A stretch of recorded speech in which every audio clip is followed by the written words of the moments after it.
report the news that nobody has the balls to report. Why am I the only one breaking stories like this?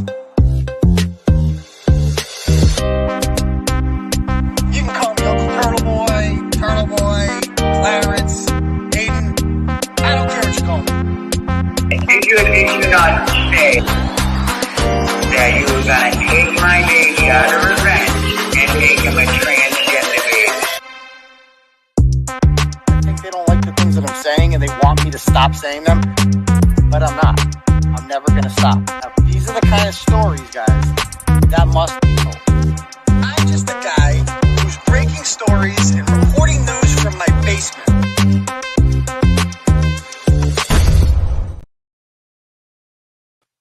Yo, what's up, Turtle Riders? Yo, guess what?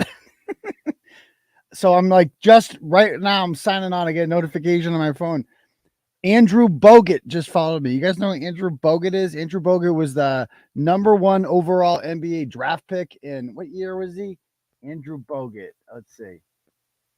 He was the #1 overall draft pick in 2005.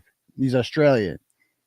He was okay. He wasn't like, he didn't live up to the billing or anything. He had a long NBA career, but now he's like, I wouldn't say right-wing activist, but like a, you know, a common sense activist, if you will. So I'm like, Andrew fucking Bogut followed. Jesus, that's awesome. So yeah, that's pretty cool. Anyway, what's up, ladies and gentlemen? I am your host, Uncle Turtleboy. Welcome to the show that we call the Turtleboy Live Show around these parts.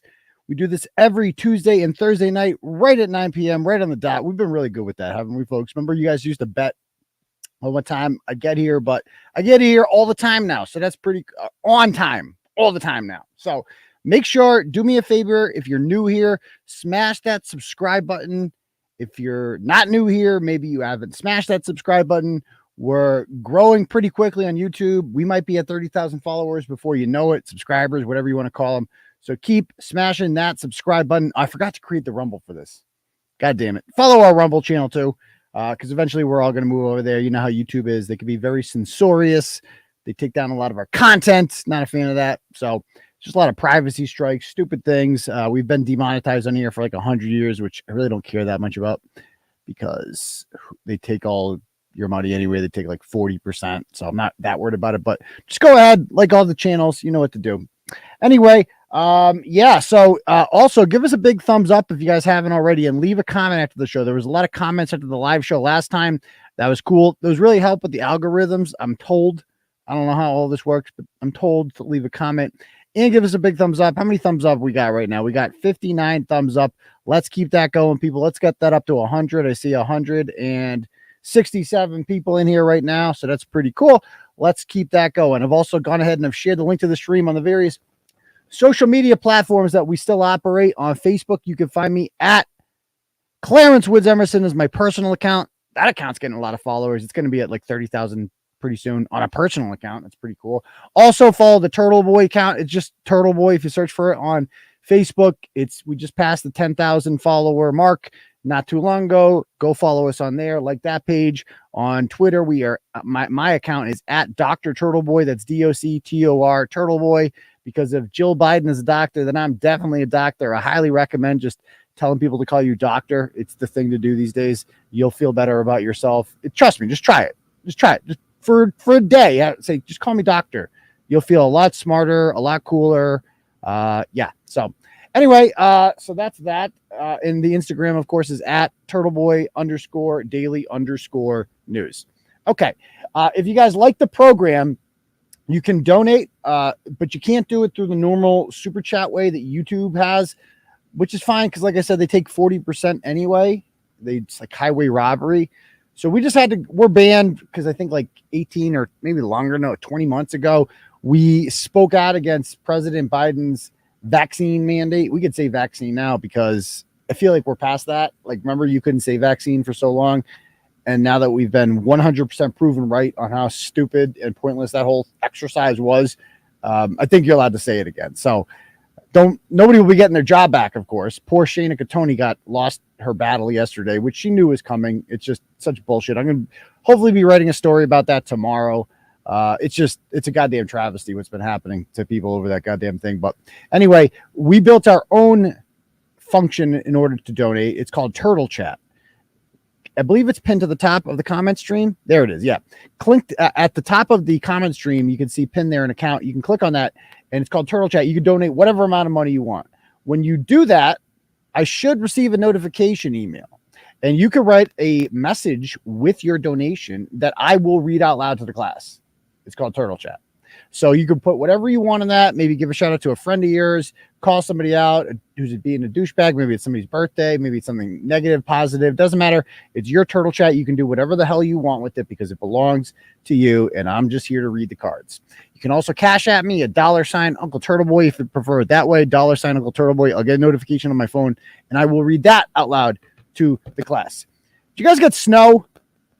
Dude, we have at least like 2 feet of snow in Holden. Like, it's crazy. Paxton has more than that. It's like the town next door. Rutland, Sterling, Westminster, Princeton, Fitchburg. We're getting bombed. Everything above Worcester. It's the craziest line.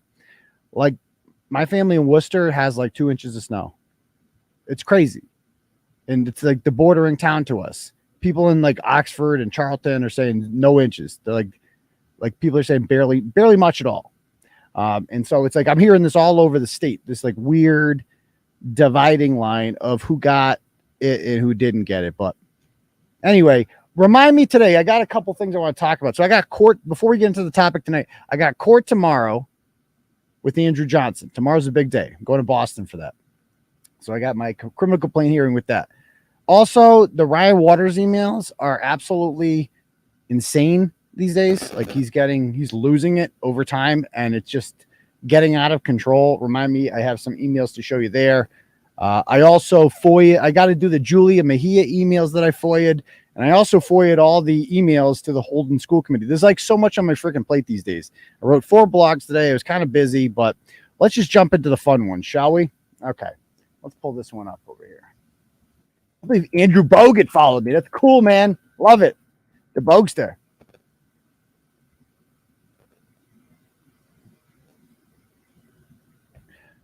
All right.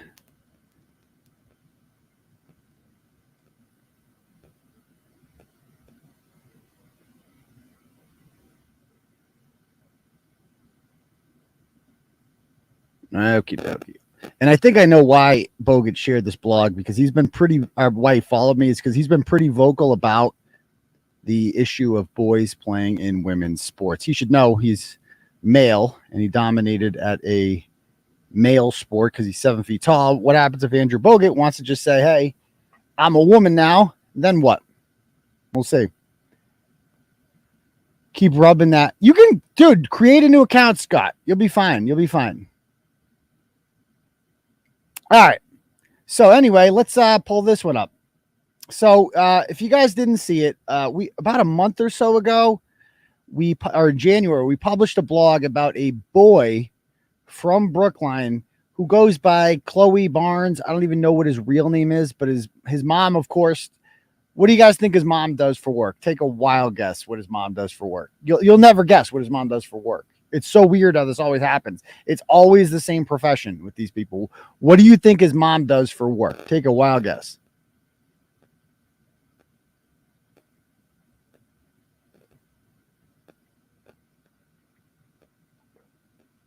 Teacher, good guess. Activist.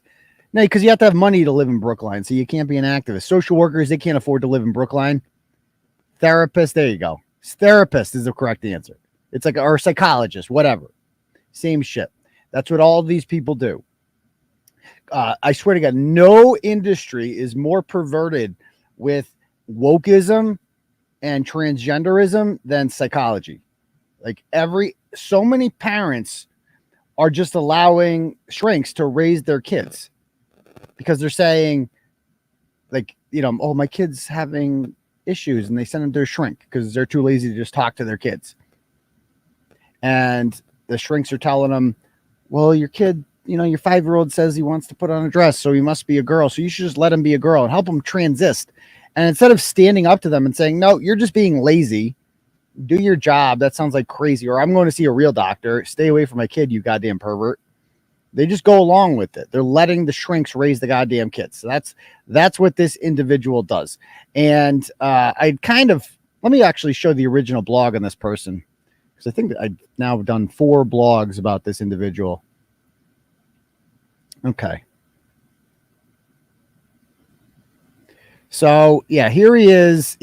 Watch him run the second leg of the 4. This is a 4x200 meter relay race. Watch this. So there he is in lane 2, and that's Brookline. I'll text you because there's a secret I want. Last year I met. If you guys can, let me blow it up. Actually, so there he is in lane 2. Watch this. Now he's a dude. Boom. Okay. I met Matt. I used to coach tracks. I've been at this goddamn track a million times. Spend many Saturdays there from like 8 o'clock to like 6. It's the longest day at Reggie Lewis Center. But as you can see, just watch how goofy he is. Yep. Like, that, Is there a possibility? Like, why is he looking back? He's like, you know what I'm gonna ask? Yeah. like he's just toying with them. Possibility. I like jogging. the possibilities. All right. We're not gonna talk about Now it. watch this stride. You Ladies can't and see gentlemen, he's not only an amazing father, he's an amazing husband. Look how much taller he is. He is the CEO of the Boston Now keep in Athletic mind, Association. like he is a 100% boy. He's not taking any hormones. Like he's gone. The biggest factor here is puberty. This individual has gone through male puberty. When you go through puberty, obviously boys grow at tremendous rates compared to the girls. It's just a fact. They get taller, especially vertically. They get a lot bigger because their bones are bigger. Like our bodies get bigger because our skeletons get larger. The bones get bigger. And so in particular, his femur is it's like, I think it's the biggest bone in the body. It's probably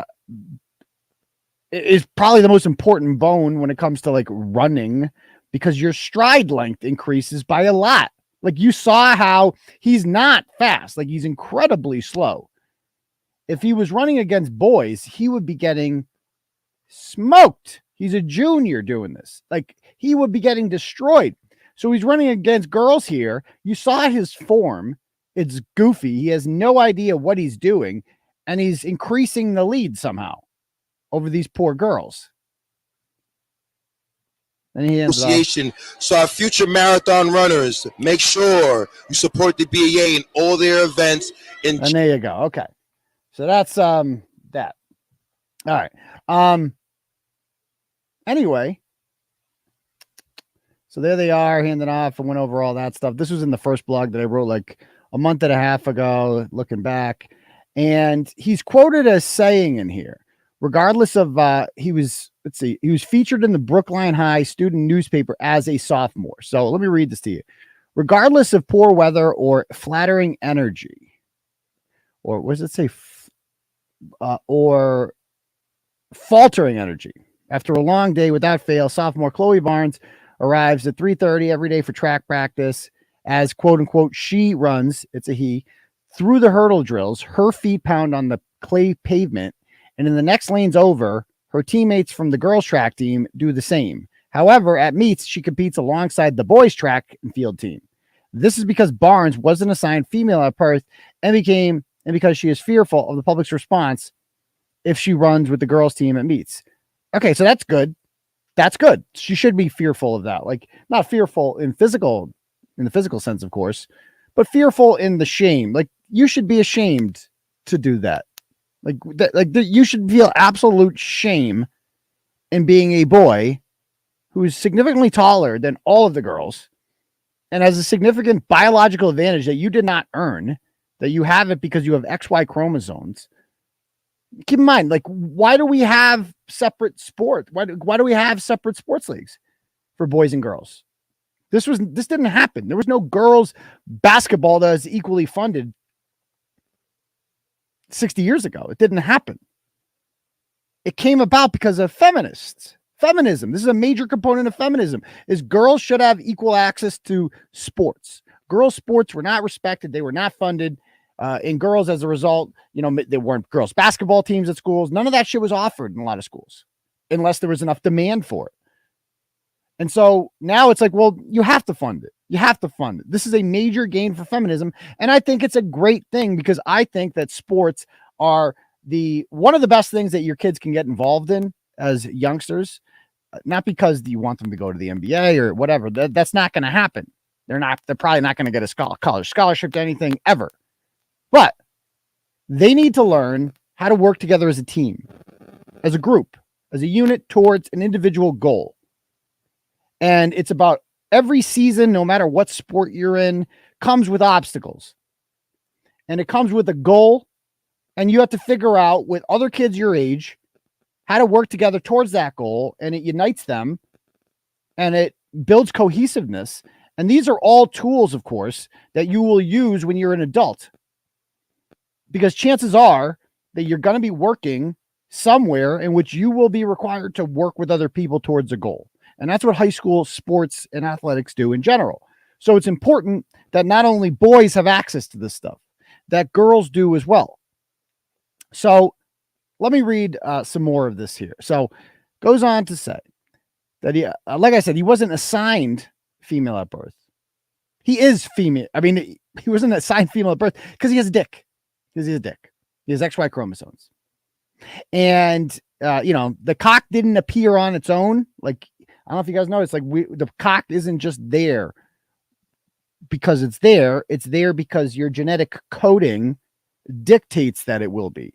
Like, these are all our male and female attributes are all a result of DNA, right? Of our coding. I think it's like, this is our phenotype is whatever, the science with this. Okay.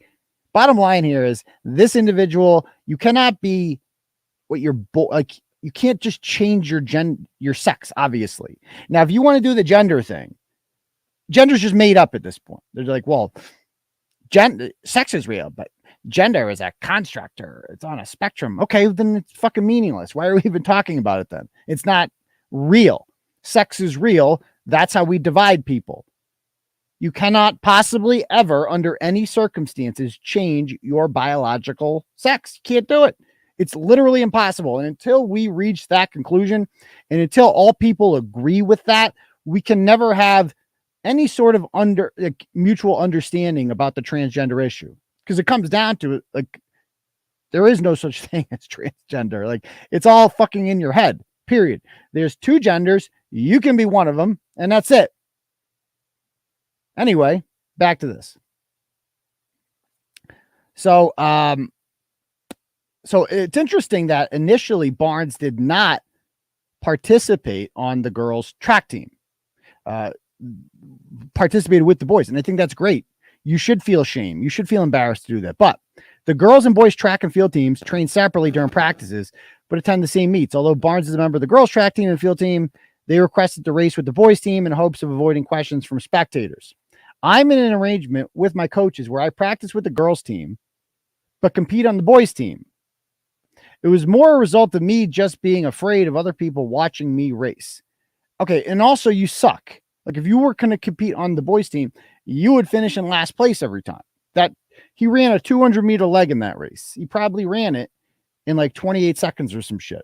Like, that is incredibly slow for a boy. Like, you could not make one of my relay teams at Shepherd Hill on the JV team as with that. Like, you couldn't do it.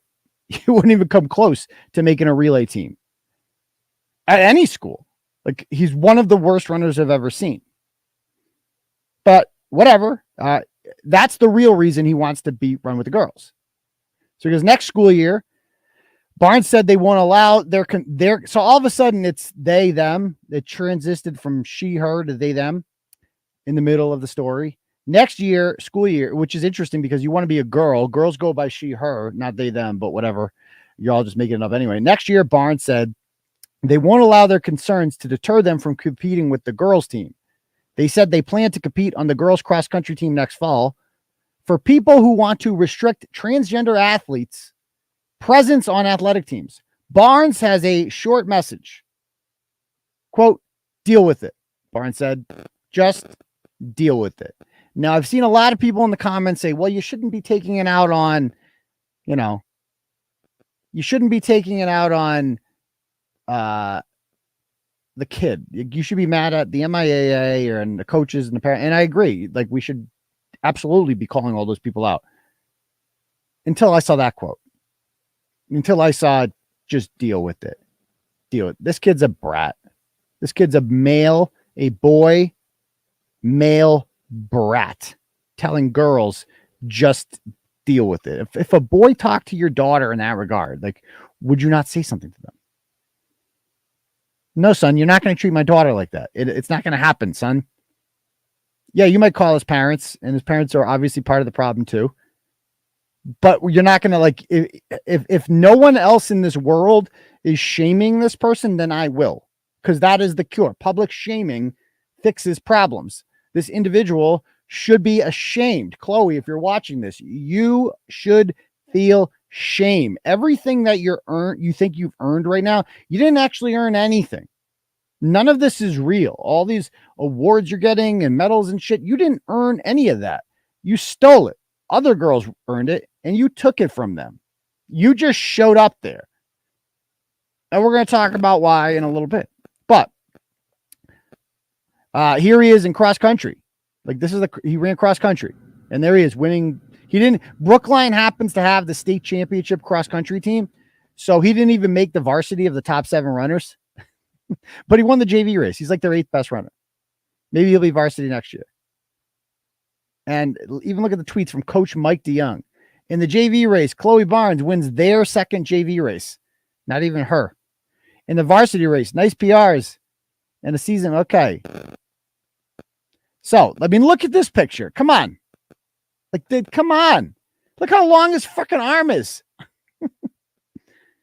Oh, you can't even see his face in the picture because he's too tall. Because he's a dude. So he was doing sprints, the 300 meters, and then he switched to the hurdles, which makes perfect sense. Now, remember these times, because I'm a track junkie. So remember the times here. He's running on January 12th. A girl named Brooklyn H from Brookline, a little confusing, runs a 8.89 in the hurdles. Brooklyn's teammate, Chloe, runs a 9.23. So that is 0.34 behind. A pretty fair distance in the hurdle events. Now, this is significant because check this out. With the hurdling, right? So girls' hurdles in high school especially are significantly lower. They are 6 inches lower than the boys. So look at the way and they're significantly closer together. That is because girls are shorter on average. Like, if there was no need to separate by gender, the hurdles would all be at the same height and they would be the same distance apart. No event in track and field better exemplifies the difference between boys and girls than the hurdles. Maybe the javelin, pretty close, because the javelins are boys and girls are extremely different. And the shot puts are very different in weight as well. But with the hurdles especially, it's because you have to be tall. And the key to hurdling, right, is the 3-step. You want to take 3 steps between each hurdle and go over with the same leg. So for instance, I was a hurdler in high school. I would go over with my right leg, right? If I go over my left leg, it's awkward. And I'm like, you lose your form and shit. You're turning like look at this girl hurdling in the lead there. Look at that. That's good form. Her body is straight, right? She's not turning at all. She's going to bring her trail leg over, right? She's bringing her trail leg over there, and then she's going to snap it down and just immediately continue with her stride. This girl over here, a little bit more sloppy. Like, this is the way you want to look. You just want to make it part of the race. And no interruption, nothing. And if you have to take, for shorter people with the hurdles, you have to like really stretch out your legs. You have to stride. You have to like take long, so smaller kids have a hard time with the hurdles. So what they have to do is either pick a 4-step, which means you got to alternate your legs, like 1, 2, 3, 4 right, 1, 2, 3, 4 left, or 5-step. And when you do the 5-step, then you're taking 5 steps in between each hurdle and you're going over with the same leg, but you're basically taking mini steps and you go incredibly slow. Like, you can't go much faster. You have to be able to 3-step in the hurdles. And so because they're spaced further apart for the boys and higher, 3-stepping for boys is more difficult. Like, I'm out of shape, right? 41 years old. I could go, you put me on 110-meter girls hurdles track right now. I'll 3-step the whole fucking way. It'll be a breeze. Like, no problem. I'll probably be hurting afterwards, but it's not a problem at all. Boys, I wouldn't want to think about that right now. Like, this is what the boys look like doing it. Like, look at that. Like, look how much fucking harder it is to go over the goddamn boys hurdles. It gets so much higher. Look at that. It's like not even close. So this guy is like probably 6 feet tall or whatever. And, you know, it's just going to be a breeze for him to walk over this shit. Now, let's pull this up over here. Go into the second blog that I did on this individual.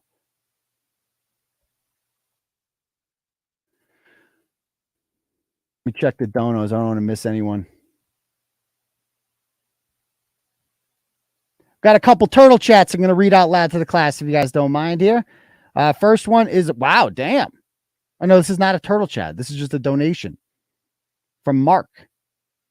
But this is not a turtle chat, so it's different. Okay, so I'm not going to read it. What time did he send this, actually? Oh, so it's during the show. So he sent $100. There's no comment.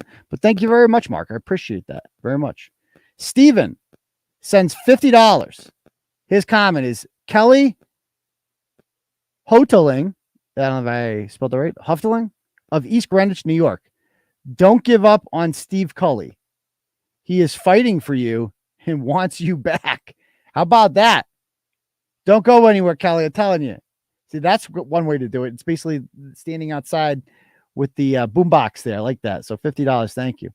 All right. We have Christina sends $25 and says, you are truly amazing and give me hope that strong and brave, manly men still exist. Nice. Nice. Thank you, Christine. I appreciate that. Thank you. I swear to God, it says that. People are going to doubt that I said that. That she actually said that. Thank you. I appreciate that, Christina. She says, thank you for all your hard work. Fantastic journalism. Well, thank you very much, Christine. I appreciate it. It's very kind of you. Also, Steve sends $25 with the same message about Kelly Hufteling of East Greenbush, New York. Don't give up on Steve Cully. He's fighting for you. Don't give up on him. Don't give up. Stick with him. Stick with him. He likes Turtleboy, so that's a good sign. Anyway, so let's talk more about. Did I miss any? I don't want to miss anyone. Okay. If anyone else wants to donate, you can click at the link at the top. Brings you to Turtle Chat. You can donate whatever you want, and you get to write a message. I'll read them out to the class when I get it. I'm also on Cash App at $ Uncle Turtleboy for the newcomers who just got here. Please do me 2 things. Smash that subscribe button if you haven't done so already, and give us a thumbs up. I see 121 thumbs up in the comments right now. I see over 300 people in live chat. Let's get that up, folks. Come on. It takes 2 seconds just to hit that like button. It really helps. Okie dokie. So let's read some more of this, shall we? Anyway, this is the blog that I published this week. So it's about this individual again, and this kind of shows the hurdle. I showed that whole thing. We've been over that. Anyway, he ran the Division I state meet almost a month ago. And how this works is I think there's like 4 or 5 divisions in the state for track, and all of the school, it's based on population of your school. Brookline is one of the bigger schools in the state, so they'll be in Division I, and they will go to the Reggie Lewis Center, and you'll have to have a qualifying time just to get in there that you'll have to have run at some point earlier in the season, and you have to be able to verify that. And this individual does the hurdles now, and they qualified quite easily, even though they're very slow, because again, he can just walk over the hurdles like it's nothing. So anyway, he literally, let's see. Do they have a cop? Do they? Oh yeah. It's the first, you can't see much in this video, right? Like this is the only thing I could find on this. I couldn't find video of the actual race, but all I could see was this little clip of the highlights of the D1 state meet. So first you have to make the finals, and I think like, I don't know, 30 girls qualified. And so they all run them in various heats, and the top 8 fastest times against a clock, you know, a camera clock too. So it goes down to like the thousands. They get to advance to the finals. So it's very competitive. And he qualified, obviously, and he wasn't the fastest, but he qualified, and he's in lane. There he is right there in lane 6. And notice the boys are behind them standing on the blocks. You got to stand on the blocks to make sure they don't push away. I mean, how degrading is that to have the real athletes, the real boy athletes behind you holding your blocks? You should be competing against them, but you're not. You're not, because you're a coward and you're competing against the girls instead. So you see the start, and then you see the finish. You don't see much happen in between, but you see him right there. I mean, just look how much taller he is than everyone else. He's just walking over the hurdles. It's effortless. The last hurdle for the rest of the girls is a real struggle, and he's just walking over. No problem. No problem. Okay. And so he ends up getting, I believe, was it 4th place he got? Let's see. There he is, getting his award. Yeah, he finished in, his prelim time was 8.8, which was, I don't even know what place, but his final time was 8.72. Now, keep in mind, remember, he ran 9.23 earlier in the season, and now he's cut it down by half a second. That is like a lifetime in such a short event. Half a second. You know how hard it is to get half a second better in the hurdles by the end of the season? It's nearly impossible. But it's easy when you're just raw. Like, it's hard for girls to get better at that age because they've already almost hit their peak. Like, there's only so much more they can improve. Maybe shave a couple hundreds off here or there. But for somebody who's never hurdled before and is just brand new to this, well, the sky's the limit. Like, he'll be able to break 8 seconds. I have no doubt about that, which would be a state record. No girl in state history has ever broken 8 seconds, and he'll have a chance to do that next year because, by the way, he's only a junior. So next year is going to be the really interesting year. And in the spring, when he gets to compete again in the 110-meter hurdles, it'll be the same shit. Notice the points here. So Brookline gets to won the whole meet.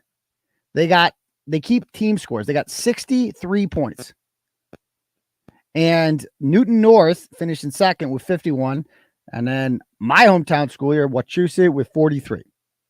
So 63-51. Now, how it works is you got 10 points for first. You got 8, like, I think it goes 10, 8, 6, 5, 4, 3, 2, 1. Like, 8th place gets 1 point in each event. So the 2 mile, same shit, the mile, all that stuff. So, you want as many higher placing events as possible. Like, you can get 8th place like 7 times, and you only get 7 points. You get first place once, you get 10. So you want those higher, obviously, finishing ones. And in this event, he finished in 4th place for Brookline, which got Brookline High School 5 points. He was right next to his teammate, Brooklyn, who was crushing him before. So he got 5 points. Now, if you subtract that 5 from the 63, well, then Brookline would have had 58 points. And as some people point out, they would have won the state championship without that. Even though I'd like to point out that doing so not only would have taken his 5 would have been gone, and this girl from Wachusett would have moved up. She would have gotten 5 instead of 4. Central Catholic would have got 4 instead of 3. Andover would have gotten 3 instead of 2. Westford would have gotten 2 instead of 1. And then this girl, Shayla Quill, a senior from Andover, would have got a chance to run in the finals. And she would have gotten at least 1 just by being there, with the chance to get more. So Andover, if you look down here, Andover finished in 7th place with 29 points. Well, 5th place was only 33 with Lowell. Central Catholic at 36 in 4th. They could have gone from 7th to 4th place as a result of this, which means a lot to these kids. But Chloe Barnes ran in the race instead. So that didn't happen. Well, so I put this out there, and my big thing is like, it affected a couple people, right? It affected, obviously, the team score. It affected that girl who finished in 9th place, who did not get a chance to run. And I'd also like to point out that the top 5 in each event qualify for the all-state meet. So Claire Hook of Wachusett, she qualified. But then this Janessa Duran from Central Catholic did not, because she got 6th place. Had Chloe Barnes not run, she would have had a chance to run in the state championship meet with all divisions a week later, and was denied that. Both her, the girl from Central Catholic, and the girl from Andover are both seniors. So that means they worked for 4 years and trained for 4 years. Now, I was the hurdle coach, the indoor hurdle coach when I did indoor track, and I would just work with the hurdle kids it's all they did. And it's hard to get good at hurdles. Like I said, it takes, you can get much better by senior year if you work hard at the hurdles, because it's all about form. It's all about getting over those things efficiently. So I have no doubt that those two girls worked their asses off for 4 years. Did their goddamn drills every day, worked on snapping their trail leg over, worked on moving the arms, work on staying centered. There's a lot of shit that goes into it. Worked on their block starts over and over and over again. They worked on the hurdles. Didn't matter. There was no point to it. What was the point? Because at the end of the day, all that had to happen was an unathletic boy who could not compete against girls, just woke up and said one day, I'm a girl, and then he got to beat you. And that's literally all your hard work was erased. It was that easy. Almost but he worked hard too, did he? What, for a month? For 2 months? That's not working hard, okay? That's not working hard. So anyway, let's go on to the next one here. So I write this blog, and here I am thinking that I am advocating for girls, right? Let's see. We got a couple cash apps too. We got to read off. Let me see here. The first one is from Justin Perry, sends $1 for I meant you. What did he say? I meant you. Oh, no. Well, let me see the first one he wrote. He wrote, Justin Perry sent me $5 for think about doing Project Veritas style journalism. And I feel like I've kind of done that a little bit, but I'll think I can do it some more. Also, Lauren Murray sends $5 and says, in honor of Troll Homeo. Thank you very much. And then Justin said another $1, and he says, I sent you $1 for I meant you. So anyway, let me see. Do we have any? We got a couple turtle chats too. We got Jason sends $50. Thank you, Jason. Gee whiz. He says, thank you for bringing real, honest news to the public. My pleasure, my man. My pleasure. And thank you for the donation. I appreciate that, sir. I'll do just that. Brenda sends $20 and says, for Shellbell. Shellbell? Who's Shellbell? For Shellbell to shut the fuck up. Who's Shellbell? Oh, fuck off, Shellbell. I don't know. Well, that's how you do it. Send a message out there. I'll put money in the machine. I'll say whatever you want. Okay. Wait, who's Shellball? Who's this person? Because is she like a bat? She's a troll. So because I disagree with you, you leave my docs up. Who are you? Who's Shellbell? Is this like a? So what? Do I know this person? Who's Shellbell? It's a female Connie. Oh, it's just a troll. Okay. Well, that's not fun. Okay. So anyway, I thought this was somebody I maybe wrote about. And yeah, that's disappointing. So anyway, let's talk about this some more. Okay. So let's talk about the next blog. Okay. So here I am. I write this blog and I'm like, you know what? I feel like this is a blog that's standing up for girls, for girls sports. This is important. This is a good thing. I mean, look at this picture, dude. Just look at this picture. Come on. I drew a line from the tops of their heads, not counting the hair, just to see where they stand. And it's like, dude, they're all the tallest one's up to his shoulder. But for whatever, this should be an issue that we can all unite around. But they can't even do that. Why? I don't understand why. Like, how can you be against this? If you can't stand up for high school girls who are the only victims of this shit. By the way, and I've said it before and I'll say it again. This doesn't happen to boys. You know why? Well, first of all, biologically, it doesn't make sense because there's differences between boys and girls. Like if there will never, ever be an instance where a girl becomes a boy and dominates in sports. As a matter of fact, I've heard of many instances where a girl, quote unquote, becomes a boy and they continue to compete against girls. And for some reason that's allowed because of course we know that they would have no shot and it's dangerous for them to compete against boys. But we allow the reverse to happen. No problem. Interesting.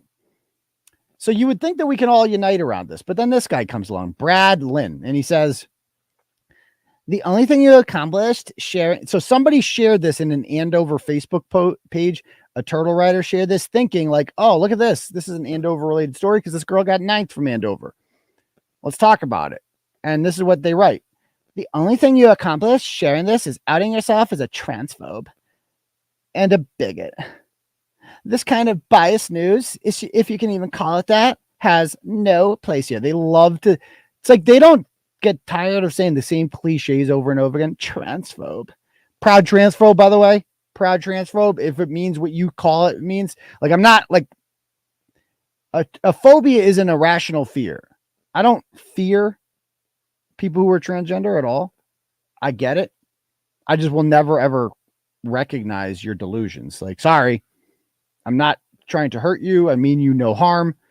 But I am fully opposed to recognizing and humoring your delusions. I'm even more opposed to allowing anyone else's rights to privacy or anything else be infringed in any manner at all. Like, that's what I'm against. So if that's what you mean by transphobic, then I own it. But that's not what the word phobia means, because I'm not actually afraid of any of you. Even Caitlyn Jenner thinks boys shouldn't compete in women's sports. And Caitlyn Jenner knows this because he won the decathlon in track and field. Like, think about that. He was the world's greatest athlete in 1972. Like, the world's greatest athlete is not a basketball player. It's not a football player. It's whoever wins the decathlon at the Olympics, because they can do the best combination of running, throwing, and jumping. That makes them the best athlete. And Bruce Jenner was the world's greatest athlete. But remember, these people tell us that you didn't just become transgender. You were always transgender. You were born in the wrong body. So what if Bruce Jenner had decided to become Caitlyn Jenner in 1970 instead of 2000 whatever? Would he have been able to compete in the heptathlon, the women's version of the decathlon? Well, I did a blog, I think like 6 years ago, in which I converted all, because you can convert, like the javelin is in the boys, is in the heptathlon and the decathlon. It weighs a different amount, but there's a conversion chart you can use to see how far you would be able to throw a girl's javelin based on how far you could throw the boy's javelin. And you get different amounts of points for it.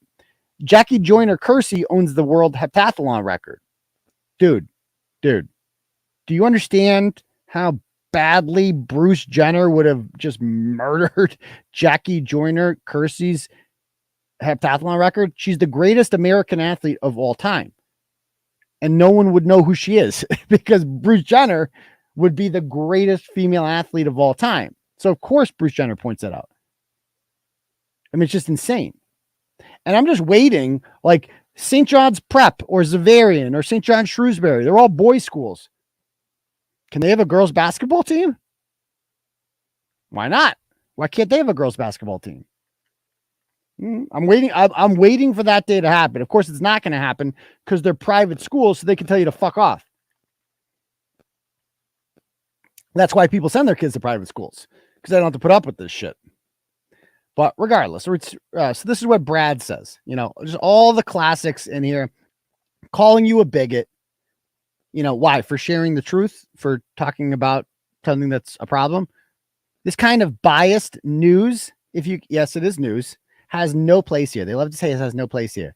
And again, obviously this gentleman, whichever one of these he is, the elf looking motherfucker, or this, I think we all know who the top is here.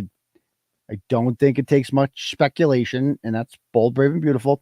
But again, I think these people are conflating. Yes, you're gay. Okay. Congratulations. I have nothing against you for being gay. I wish you all the happiness in the world. Marry your partner, or whatever you want to call it. It doesn't affect me at all who you're, sticking your dick in. Really not a big deal. Okay. But why are you conflating your fight for equality with transgenderism? Transgenderism erases homosexuality. Do you know how many little gay boys out there are being converted to girls now? Like back in the day, just, the boys who played with dolls, they just turned out to be gay. And that was great. They're nice little kids. And they're gay. And that's wonderful. But now there's not going to be any homosexuals. It's going to be erased. Transgenderism will erase homosexuality. This is my prediction. In the next 20 years, there will be no more gay people because the transgenders will eat them all. They will take them all. And the psychology, like this young man, he would have been a girl if he was born 20 years later. No doubt about it. No doubt about it. So that's Brad. What about women's rights? And that's what I said. It's just like, there are no women's rights. Ironically, the people that are pushing this the hardest are, feminists. Well, let me get that. New age feminists, because let's keep it real. People like J.K. Rowling and Martina Navratilova are wicked, vocal and adamant about this issue. They do not like the tease. They're not a fan, even though they are as radical left on everything as possible. Now, why are they doing this? Because they get a lot of backlash over it too. But why are they doing it? Because they have fuck you money. The beauty of having fuck you money is you can tell people to go fuck themselves because you don't care about money because you have so much fuck you money. But most people don't have that kind of currency, and they have a lot to lose by, espousing normal views. And women are more liberal than men on average. And so they voted for Biden. Let's just break it down, Biden and Trump. Which of the two candidates for president in 2020 would sign a bill banning biological boys from competing against girls? If that showed up on Joe Biden's desk, a law that said, would you ban boys from competing against girls in high school sports, would Biden sign it? Of course not. Of course he wouldn't sign it. Why? Because he's beholden to the transgender lobby. This is what it's just what the Democratic Party has become. So you can say, well, Trump is bad. Trump is okay. Well, this is your team. Your team is now the party that has erased what it means to be a woman. Erased it. And so you got to own that. I know we got mean tweets and he's rude and blah, blah, blah. Okay, that's fine. You've erased womanhood. Good job. Good job. But at least you don't have any mean tweets. At least you got that going for you. Trump would have signed a bill outlawing this. Ron DeSantis does not allow this in his state. A lot of states are passing laws banning this. It will not happen in Massachusetts. And women, on average, vote overwhelmingly for Democrats. So you did this to yourselves. Like, it's one of the greatest self-owns of all time. And not obviously the women watching now, that doesn't apply to you. You're in the minority of women. You know that. You're in the minority of women if you did not vote for Joe Biden. A large minority. But, yeah. So, anyway. So let's go down. Let's read some more. So this guy's name is Matthew Quill. And like I said, he looks like a cracked out Colin Quinn. Doesn't he look like Colin Quinn on cocaine? Come on. Like, dude, that's his only picture he has on Facebook. The only picture. What is he on? Look at that dude. And this is his wife, who apparently is an attorney, Kathy. And their daughter was the one who got 9th place.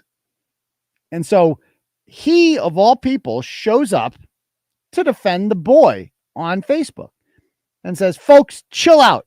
My daughter actually ran in this race and was unharmed. Cut the crap. What does that mean, unharmed? Your daughter had her track career ended that day.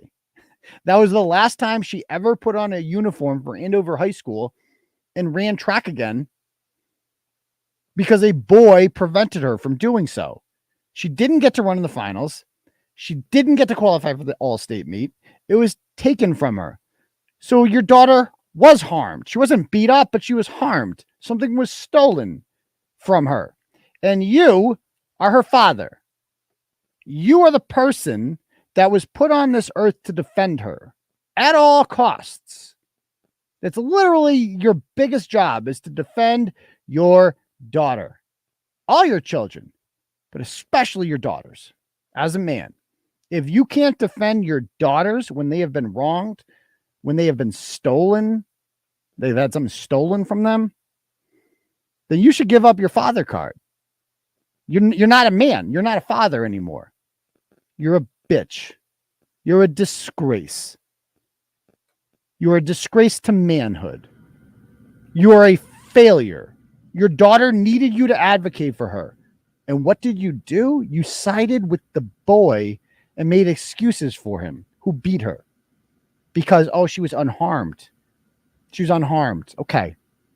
And these are the kind of things that people say in Iran, like when they speak for women. My wife, she is fine. Do not worry about her. She loves the hijab. She loves to wear it. Makes her feel sexy when she has her hijab on. Oh, no. Yeah, it looks real comfortable when it's 120 degrees, for sure. For sure. He goes on to say, you are looking to demonize a child. Well, really more demonize the system, but okay, the child should definitely be shamed too. My daughter missed the finals and is a compassionate, kind person. Yeah, you missed the finals because of the boy and is a compassionate, kind person and would never be associated with your bigotry. And then he goes, stop the Trumpist trolling and get a life. And this is the problem, folks. We can't separate. It's just like, so because you think that boys should not be able to beat girls in sports, it's Trumpist? That's like what Donald Trump stands for? No. Of course Donald Trump believes that. But that doesn't mean it's bad. Lots of normal people believe that on the left. Lots of liberal-minded people believe that. Goes on to say, okay, then get a life. Don't ever try to speak for my daughter again. You don't care and just want to get people to hate each other. We don't want anyone to hate each other. We're trying to point out something that is systemically wrong with our system, that boys are beating up on girls. We are trying to point that out. Please leave my family and the community of Andover alone. Tucker Carlson Jr. Oh my God, these people. It's all they know how to say is just label everything as like, Tucker told you to say that. And they just immediately dismiss it instead of focusing on the merits of it. The merits of it. So anyway, goes on to say, you and your ilk have found a new scapegoat. Not a cause. No, that we have found a cause.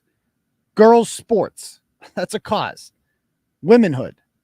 I am open to meeting you face to face. Don't mention my daughter again. By the way, Matthew Quill, I'm willing to meet you face to face too, my friend. Give me a time and a place and I'll be there. I will 100% be there. And I will have a debate with you. We will stream it. We'll have a great time. Let's start digging into your kid's shit. That's a weird thing to say. Or do you not have kids? He goes on to say, meet me and my daughter at Cafe Nero, Sunday at 10 a.m. and bring your children. What the fuck? I would love for you to describe your tireless advocacy on behalf of my National Honor Society, Nationals qualifying track athlete. Well, no, your daughter, she didn't qualify actually for Nationals. She didn't even qualify for the All-State meet because a boy took it from her. How are you going to qualify for Nationals if you didn't even qualify for New England's? That makes no sense. She is unharmed. No, she has been harmed. You're just denying the harm because you are a disgrace as a father and a dad. You're horrible. The mom chimes in as well. Again, the information you posted is absolutely inaccurate. It did not happen this past weekend, but rather almost a month ago. Oh, so that makes it okay. That makes it okay. That's what you're going to address when it happened. The girl that missed out does not want any part of your hate. Interesting that you speak for her. Interesting. These people care more, are so devoted to their religion. And that's what liberalism is to these people. Wokeism. It's a religion. Communism really is their religion. And they value it more than their own children. And this is proof of that. They are so dedicated to this idea that boys can become girls, that even when a situation comes around in which they are harmed by their own ideology, they still choose the ideology over their own child. That's how ridiculous. That's a cult. As the parent of the Andover hurdler, that was 9th, did not make the finals at states. Exactly. I agree that this is hateful and completely inappropriate for this group. Why? Why is it hateful to point out something that a girl from Andover was wronged by something? My daughter also agrees. Okay, thank you for speaking for her. Additionally, this happened a month ago. Move on. Other people chime in. Anissa Hassan writes, are the girls that didn't make the cut upset about this? If they aren't, I don't see what we could do. Okay, so stop right there. Stop right there. Are the girls who didn't make the cut upset about this? Well, if they are upset about it and they voice their opinions, what's going to happen? They're going to be called bigots and transphobes. They're going to make themselves social pariahs. Why would any high school kid want to do that to themselves? The vast majority of kids just want to get through it. They don't want to be like in the spotlight and, controversial. They just want to get through it. So they're unlikely to put themselves in that situation. That's an unfair burden to put on children. But suppose they are upset about it. Some have been, and they voiced their displeasure with this. A girl from Connecticut by the name of Selena Sule, or Sewell, however you pronounce it. I wrote about her about 5 or 6 years ago when 2 biological boys from Connecticut became girls and started destroying Connecticut state track records, destroying them. And this girl was like the Andover girl. She was always like the 7th or 8th best girl at states, right on the border. And she missed out every single time as a result of this. She and the girl who finished in 2nd place often, they were represented by an organization along with Jim Rice's daughter, the old Red Sox player, Jim Rice's daughter. The 3 of them filed a class action lawsuit against the Connecticut whatever association for discrimination. And during Trump's administration, they were suing on their behalf. And when Biden became president, that lawsuit was ended and thrown out. So it matters. Like if you voted for Biden, you just understand, like, yeah, Trump's mean. He says bad things. You hurt girls. Just understand that. So if you're in the comments right now and you're like, man, I agree with Turtleboy on this one, but I also voted for Biden because Trump's bad. It's like, you're part of the problem. Just, you have to recognize what you did here. You did this. If you voted for Joe Biden, you're supporting this. This is not like there is no moderate Democrat anymore. Like at least in leadership, you might personally be a moderate, but you cannot get elected in your party as a moderate anymore. It can't happen. But this is what this individual writes. They go on and they say, I don't see what we could do. Well, I do. We could ban them. Also, I don't want to subscribe to the notion that someone took someone else's spot. That's exactly what happened. I truly believe that things meant for you will happen and things not meant for you will not happen. Oh, it's just that fucking simple, ladies. Good news. Like, oh, so you got fucked over by a boy who came in and beat you. It was fate. Nothing we can do about that. Just fate. Wasn't meant to be. But this is the part that really got me. She goes, furthermore, the girls that this article is advocating for could have run and placed first. And then Chloe wouldn't be a champion. So it's just that simple. You should, if you got first instead of eighth, then you would have beaten Chloe. So the answer is actually just to beat the boys. It's just that fucking simple. You just have to beat the boys. That's all it comes down to. Stop crying about it and just beat the boys. That's our solution. As if it's that fucking simple. Oh, that's all it takes. I should just beat the boys. Right. And by the way, this is what people say about Selena. Like when I search her name, it's like Selena Sewell is a bigot. This is what happens when girls speak out against this. And by the way, this is the woman saying this. Like, do not share your thoughts on feminism and liberalism if you dress like this. You are okay. You're Muslim. That's fine. I get it. It's a religion. We're all born into various religions, whatever. I get it. But Islam is the most conservative religion on earth. It's the most conservative religion that has ever existed. It completely scoffs at and rejects all tenets of liberalism. Like it is the most women are subservient. Women can't drive cars. Women, not men, must cover their faces and their whatever because they must remain pure. But men, do whatever the fuck you want. And this is how she dresses. Right. Okay. And by the way, Islam, not a good place for transgenders. Like not very welcoming of the transgender community. Okay. We have any more turtle chats? I don't want to miss anyone. I got a couple more turtle chats to read here. That's a good thing. Okay. Justin says, sends $5 and says, you ever think about doing Project Veritas style reporting, or is that illegal in Massachusetts? We'd love to see some of the corruption in this state exposed. It is illegal. You're right, because it makes it more difficult. I don't think he comes here much because it's a one-party consent state. It's one of like 11 in the country. New Hampshire is too. But I feel like I do that to it. I've been doing that more now, just going like the audit thing. I'm an auditor now, kind of. Like I never did that before. That was the drawback of being anonymous, was I didn't get to be out there and, show my face things. I was kind of hiding a bit. Now I don't give a shit, man. Now I ran out of fucks to give a while ago. I get up in people's faces. I go to courthouses.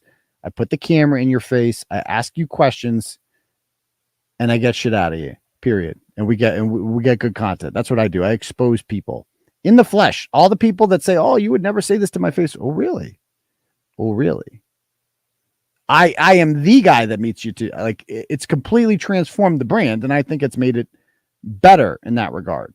Like having my face out there and my personality out there instead of the anonymity, I think has done wonders for the Turtleboy brand. I think it's much better now and much more entertaining than it was in the past. I'm meeting, I have a stream coming up. We're meeting up with Victor, the good boss, and Mike Bates. Like that never would have happened. And they're allegedly going to show me that their books are clean. We're going to go over that one. So, I do admire what James O'Keefe did at Project Veritas. Fuck them now because they got rid of him, but those assholes. But I would like to, do more stuff like that, and I'm gonna do more stuff like that. You'll see the content's gonna get a lot better, especially when I get some more bloggers who can take care of shit during the day and put some content out, and then I can go out there and I can audit some people. Like imagine, I always said this. Imagine if Josh Abrams and these First Amendment auditors went after people who mattered. There are imagine if Josh Abrams moved to Washington, D.C. and just sat outside of the fucking Capitol building every day and just interrogated and harassed members of Congress every day. Like that would be fucking awesome. Like that would be great. Instead, he goes to town halls and just bothers them for no reason. It could be awesome. But anyway, thank you very much. I appreciate that donut. Next one says, is from Courtney, sends $10.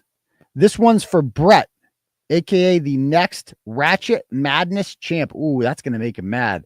I bet you're going to see a community post over that. He's going to be so fucking red meat, wouldn't even debate me.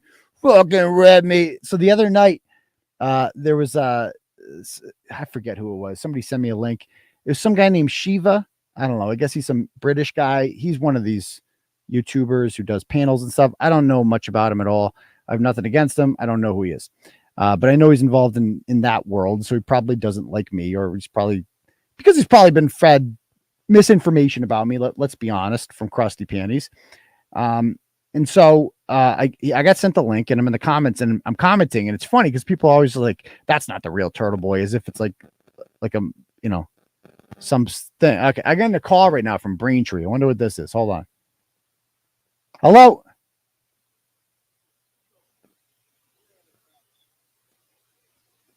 Okay. All right. Who's this? I'm talking. What? You're live, by the way. Ask one more time. Where are the vaccines? Okay. All right. So I don't know who that is, but anyway, so where was I saying here? So they invite, I go on the show and I start commenting, and they're immediately a little hostile towards me. And I'm like, they invite me to jump on, but it was Saturday at like 7:00, and I'm with my son. And I'm like, you know what? I'd be Kate Peter if I got on here, if I ignored my son right now to go on this fucking panel. That doesn't matter. I would have gone on the panel and talked to them and not been confrontational at all, just talk to them. But I didn't. And Bret was on the panel too. I would have loved to go on, but again, my son's talking to me. I'm not going to be like, go and leave me alone for 30 minutes. So I go and dick around with these jerk offs. Like, no, I'm not doing that. So I don't know who these people are, but I'm afraid of no one. Let me make that very clear. I'm afraid of no one. But yeah, well, Bret, so Bret will be in, he's going to be real mad about it. He's like saying, oh, Red Meat's fucking afraid of me. Won't come up. I'm paying. Oh, Bret, stop. You don't matter that much, dude. Sorry, man. You just don't matter that much. So anyway, will he win Ratchet Madness? That's up to you people. We'll see, but he will be in it this year. I've decided he's definitely going to be in Ratchet Madness. Just probably not a 1 seat. Bret, that was me who donated. Yeah, there you go, Bret. If you want to go after Courtney M, because we're all really scared of you, Bret. I love when he posts. He's just like, "Oh, I'm gonna go to war on that." Really? What does that mean? So let me guess. You're gonna go on your YouTube channel with 30 listeners, and you're gonna rant, like you're just gonna talk, and none of us are even gonna know what happens. And then you're like, "I'm fucking." Oh, you're gonna make some memes. The memes will come. Yep, you got that going for you. Maybe some comments about blowing someone. I don't know. Like, that's what I'm saying. Like, Bret, like, let's be very clear. Like, every single person, can we get a fuck you, Bret, in the comments? If you're not scared of Bret and you want to give him a piece of reminder right now, right? Fuck you, Bret, or suck my dick, Bret. Make a community post about me, Bret. Is anyone out there scared of Bret to say anything? Anyone? Is anyone? I don't know. I've never heard of anyone being scared of this individual. Yeah, the crying's going to start. Maybe we'll see a fake suicide again. Remember when he pretended to shoot himself in the head during a live show? That was funny. Connie is Bret in 30 years. So true. So true. Bret asked Turtleboy, will only ask Turtleboy to debate him when he's on his channel with horrifying. Yeah, exactly. It's like, first of all, Bret, you're welcome on here anytime you want, my dude. Anytime you want. Ooh, Bret, brush your tooth. Ooh, ouch. Scared of his breath. Yeah, that's not good. Eat my shit, Bret. Finally, hey, what's up, Ricochet? How you doing, my guy? Old news, get fucked, Bret. Raiders suck. There you go. I like this. Get bent, Bret. Bret fake. Yeah, why'd you lie about getting molested, dude, with the fake broomstick story? Nobody believes that. You know that, right? Bret's a phony. He's a toothless fuck. The talentless raccoon's going at you. Everybody hates you, man. Just like everybody, all these people here, everybody hates you, man. Everybody hates you. So anyway, so thank you very much. I appreciate the donor there, Courtney. Good shit. Next one is from Donald since 5 and says, Sarah Dibbs of Marblehead. I love the personal shit here. Are you really paying your overweight, follically challenged, tobacco chewing dog walker in hand jobs?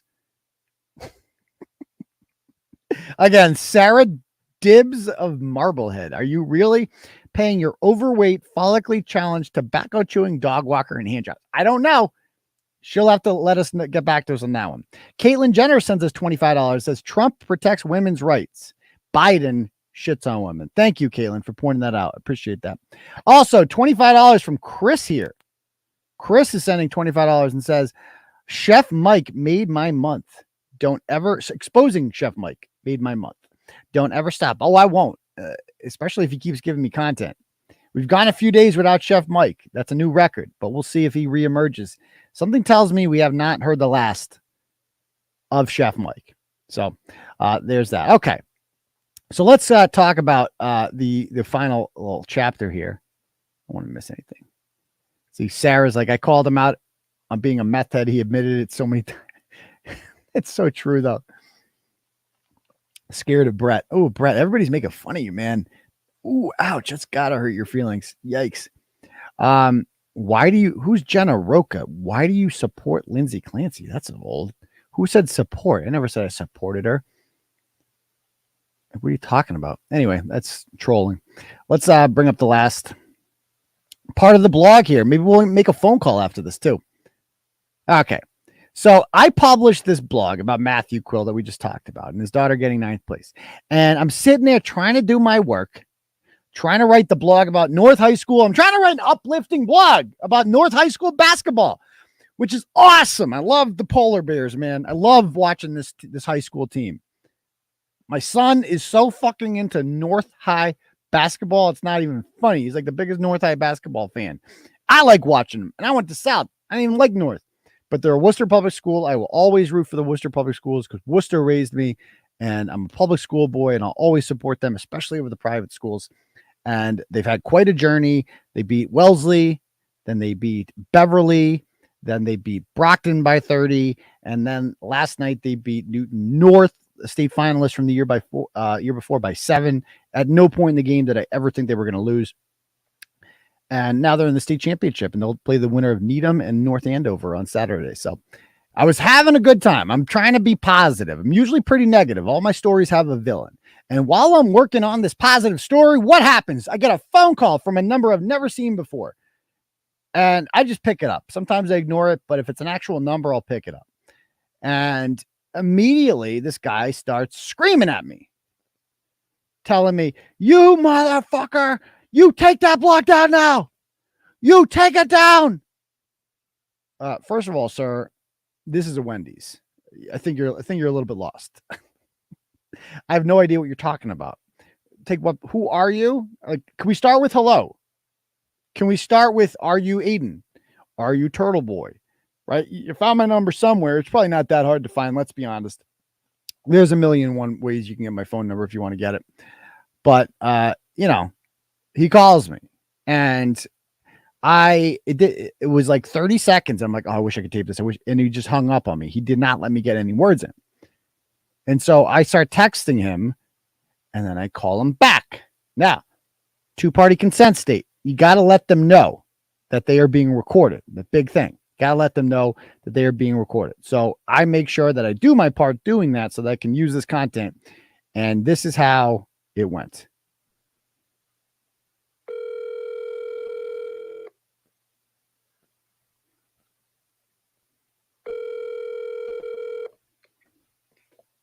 Hello.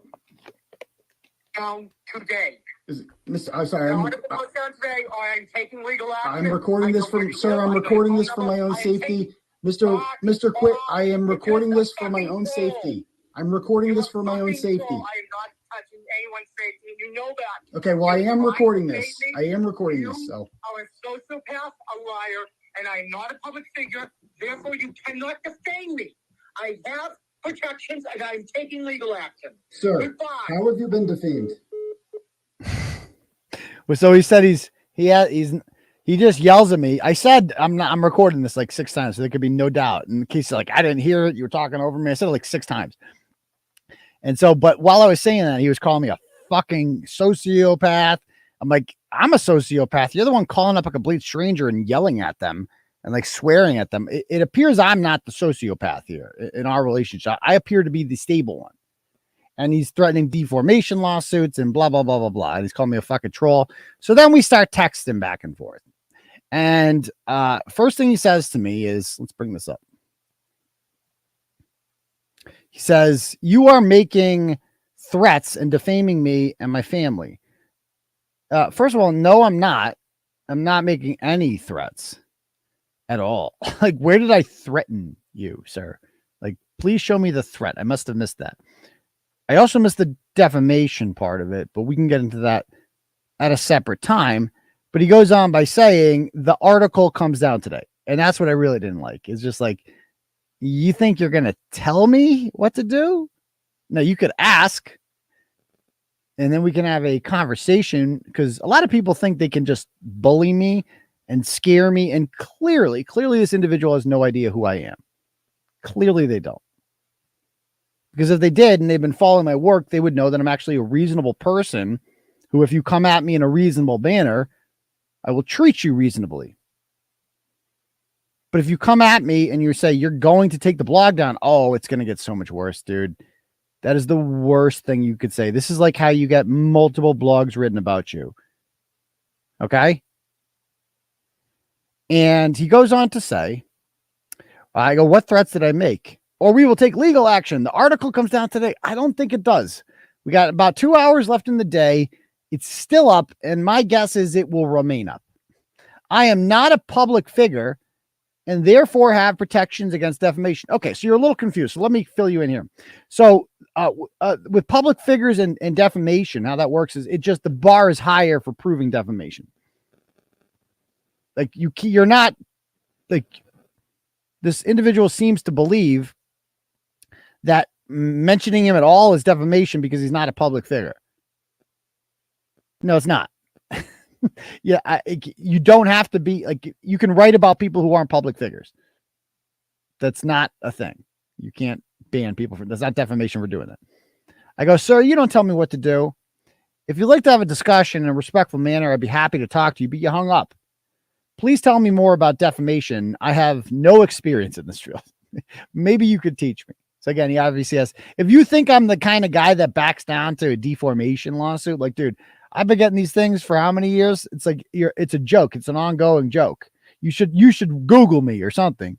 Like, I am the guy who beats defamation suits. I kill defamation suits. I destroy them. I said, if you'd like the story down, call me. And it's not like I'd like it down. The story goes down today, he says. Or I will take legal action. You called me a misogynist. Yes, I did call you a massage therapist. Now, I called you a massage therapist because you are one. If you support and endorse with your silence, and in your case, it wasn't silence, you made a comment supporting this individual, a man taking away women's access to sports, which this boy did. Your daughter was robbed of a spot in the finals because this boy took it from him. And your daughter only had the opportunity to run in that finals, or run in the semis at all, and have girls track because of the building blocks that feminist pioneers from the 60s and 70s created for her. Through legislation, through court battles, through laws. This is how you had the right to compete at all. Like I said, it wasn't there before. And you're taking that away from her. You support little stealing of girls' sports, chip at a time. Right now, it's one boy. What happens if it's 5? What then? What then? So yeah, you are a massage therapist. Now, that of course is an opinion. And what Mr. Quill here doesn't seem to know is that opinions in and of themselves cannot be defamatory because they are opinions. Only alleged facts can be defamatory because the only things that can be either true or false can be defamatory. An opinion cannot be true or false. In my opinion, you're a massage therapist, period. You are a massage therapist, sir. So that is my opinion. I have the right to state that opinion in a free country. Just as you can call me a racist. You know how many times people call me racist and other nonsense? I just don't give a shit if you do. It means nothing to me. You're making it up. Okay? If you don't think you're a massage therapist, then what do you care if I call you a massage therapist? What do you care? But you are. I go, sir, I don't deal well with threats. However, I am reasonable and would be willing to chat with you. I called you a massage therapist because, in my opinion, you are one. No, the article comes down today. It's like, dude, you're not going to get anywhere with this. If you'd like to debate that, I will hear you out. I said, you have no decency. Sir, I'll take that as a compliment from you, considering that you are so indecent that you would not even stand up for your own daughter when she was being bullied by a boy. Okay. So I'll take that as a compliment from you, sir. Anyway, goes on to say, you also threaten my daughter and my safety. You're threatening her. How am I threatening your daughter's safety? How exactly am I threatening your daughter's safety? Like I'm standing, of the two of us, I'm the only one standing up for your daughter, actually. So I go, you're threatening me. You're the one making threats to sue me, to do this to me, and blah, blah, blah, swearing at me. And by the way, so I've talked to other people about this. A guy messages me about this. Let me read the message that this guy writes. Let me read it. I'm not going to say who it is, obviously, because I don't reveal sources, but he goes, that guy, Matt Quill, is so unhinged. So to read that and hear that voicemail is no surprise. He used to play hockey. His son would play hockey. And when they were younger, his son was the goalie. He is that dad who bangs hard on the glass, screaming at the refs while following his kid from one end of the rink to the other end of the rink each period. A total lunatic. That makes sense. He's an enraged hockey dad. Like, that makes sense. Which is even crazier because hockey dads aren't known to be wacky liberals in general. And when you heard that guy talk, he's another one of these beta male cucks that I think just lets his wife run the show and doesn't stand for anything himself and just does whatever his wife tells him to do. But, oh, hello. My name's actually Aidan. Oh, well, first of all, your name is Ayush, so maybe don't throw stones, but hello, Ayush. If you would like to come up on the show, I'm more than welcome to. I'll give you the invitation to come up. I'm going to put the link in the comments. So if Ayush would like to come up, and you can tell me you could say whatever you want to me, Ayush. If you like to come up here and tell me what a transphobe I am or whatever, it's a free speech forum, so you're more than welcome to do so. So again, these guys are all just betas. Like, I'm old school. Like, this is where the man puts the foot down and just like, nope, we're not allowing this. Our daughter's not. We're going to say something. We're going to be vocal about this. Like, this is how I am with my kids. Like, sorry, I'm going to the school committee meeting, saying something about this. We're going to do something about this. Anyway, he goes, you're threatening me and making demands. Today, now, defamation, he says. Okay. Well, I'll get right on that. Okay. Today, now, defamation. I go, your safety is not compromised, sir. You attacked my children. Yes, it is. I did not attack your children. Unlike you, I defended her. I'm a real dad. Boom, roasted. Gotcha.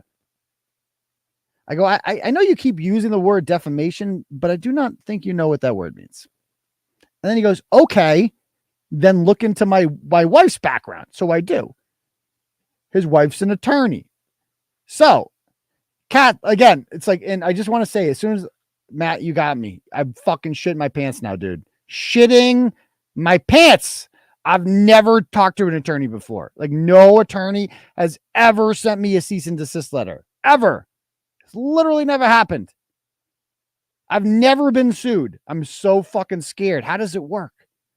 What do I do? Do you just take my house to start and then send me to jail for 20 years? How does this work exactly? Because I'm fucking shitting my pants. I can't believe your wife is a lawyer. There's like 10 of them in the whole country. That's so rare. That's so rare. That's like, oh my God, she's a lawyer? Oh no. I'm so scared. I'm so scared of your lawyer wife. And again, the man, it figures that the man who isn't man enough to stand up for his own daughter has to hide behind his wife. Has to hide behind his wife. He's threatening me with his wife. Bring it on. Bitch. Bring it on. I would love that. I dare you to try, Kathy. I know, and I know Kathy's lecturing him right now. I know she's lecturing him right now. Her and her boyfriend right now are probably telling him to shut the fuck up next time and putting him in the corner and put the gag on while they do their thing in front of him. I know that's probably happening right now. Like, dude, shut the fuck up. Stop embarrassing the family. You've done enough here, pal. All right. Anyway, he goes, look at my wife's background. Why? Then you are a disgrace. Sir, I'm not the one allowing my daughter to get walked on by a boy. I assure you I'm not the disgraceful one here. I'm like, did Did your wife harm your daughter too? He tells me to look into his background. Why, is she a piece of shit too? And then he goes, we have the resources. The article, that's the threat. We have the resources. What does that mean? What do you mean of the resources? The article comes. So what do you think? You're rich? Is that what you're saying? That you have like legal degrees? Well, you don't think I can get lawyers too, bitch? I don't even need a lawyer.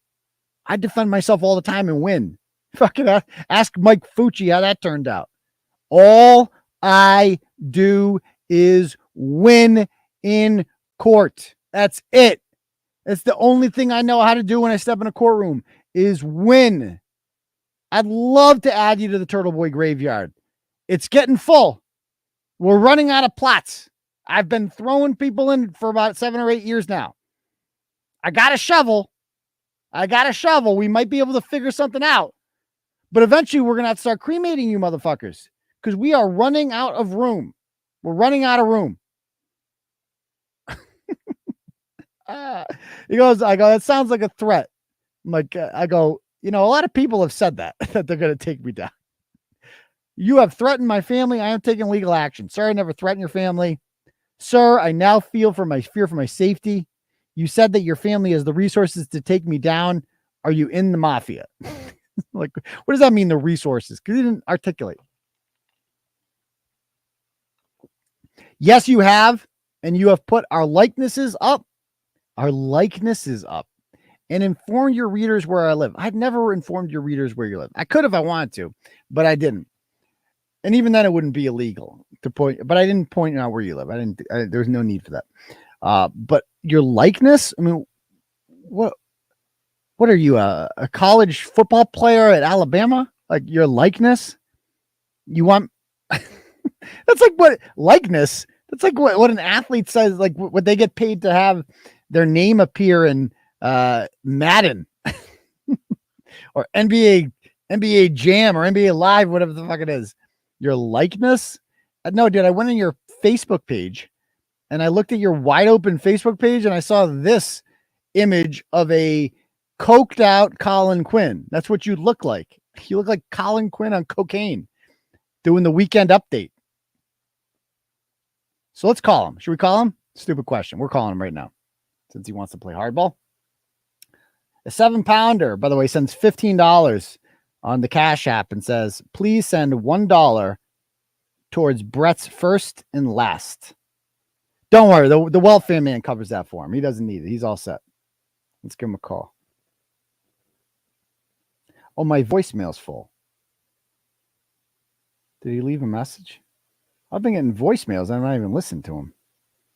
I gotta go listen to those. Okay. Let's play this. Let's call him up. Recent. We're calling. This is Matt Quill. Please leave a message at the beep. Thank you. Oh my God. Do you hear his voice? First of all, we need to leave a message. Okay. Hold on. Who should I be? Who should I be in this voicemail? Give me some ideas, guys. On who should I be? Tell me who to be in the, like, who should call him right now? Let me know. Avon calling. Bret. The Bret one never fails. All right. Everybody's like Bret. Oh, Fucci. Should I be Bret or Fucci? Let's see. Let's take a vote right now. Bret or Fucci? Voting with your comments. Who should I be on this voicemail? Or it could be Andy. No, that's a new voice I do. Or Janetti. I could do Janetti. Tom Mountain.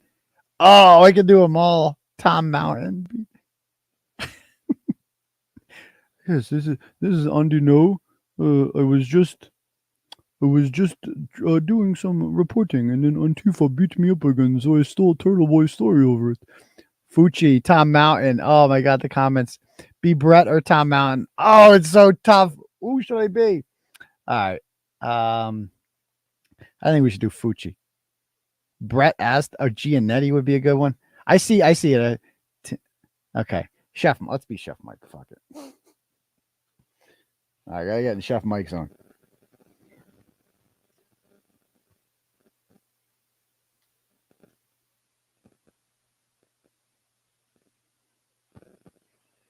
This is Matt Quill. please leave a message at the beep. Thank you. At the tone, please record your message. When you've finished recording, you may hang up or press 1 for more options. Hey, Matt Quill, this is, you probably know who it is. It's celebrity chef Mike Fucci. How you doing, man? So listen here. So I saw you that the turtle fucker blogged about you the other day. That piece of shit. Let me tell you, I got a real problem with him. And me and you should unite. And all us people who have been screwed over by the goddamn Turtleboy need to take action against this motherfucker. And we got to go down there and we just need to stand outside this house and yell, Turtle. And let me tell you, after that, I'm going to make us a whole bunch of food. The best nachos you ever had. I'm sure you saw me when I was on the Food Network. Everybody knows about that. I'm a celebrity chef. Like I said, you probably know who I am. If you don't, your kids definitely follow me. I'm friendly Chef Mike. Don't think I'm, they come into the store, they're like, oh, there it is. I'm just one of you. So just letting you know that, okay? So anyway, give me a call back. I'm actually at one of my girlfriend's houses right now. I blew all my money at Mohegan again. Oh, it's fucking Indians. How many times can it be red? I mean, I swear to God, they got the machines rigged down there. So I spent the rest of my fucking, I just got a gig the other day and, I ain't doing it, but I collected the money. So I got a bunch of scratches. I spent it on scratches. I didn't win anything. All a bunch of losers. They're all losers. So listen, pal. Me and you, we need to team up, Matthew. We need to team up, okay? He's a little bit transphobic, this turtle fucker, okay? So like I said, I'm at my girl's house, all right? Don't tell my wife. Well, she doesn't give a shit. You can tell her. I'll just lie to her anyway. I'll say that you're lying. So anyway, I got to go back to my girl's mother's house because that's where I live. I live in my girl's mother's house. But yeah, I think we need to do something. I'm thinking about filing a lawsuit. My first round with him in court didn't go as planned because the judge was corrupt and this whole state's corrupt. And my fat lawyer told me not to, yell shit at the judge, but I was trying. I feel like it would have worked. If my lawyer just let me yell a little bit louder, that works. So listen, give me a call back. Me and you are going to figure this out together, okay? We're going to figure it out together. We're going to take the turtle fucking... The maximum time permitted for recording your message. Okay, that's it. All right, anyway. There was a lot to say. There. Okay. All right, so he's going to love that email. That's not a longest email. Not an email. Did I say email? I meant to say voicemail. He probably blocked your number. You think that's what happened? But anyway, I definitely left a voicemail. I'm also getting, so I just got a text from Laguna. It says Shell Bell number. Who's Shell Bell? Who is this person? And how do you have their number? I don't know who Shell Bell is. Or why I should care about them. Let me check the donos. I don't want to miss anyone. Turtle chat. We got a couple more turtle chats. Yeah, I'm pouring in tonight. Thank you, people. DW.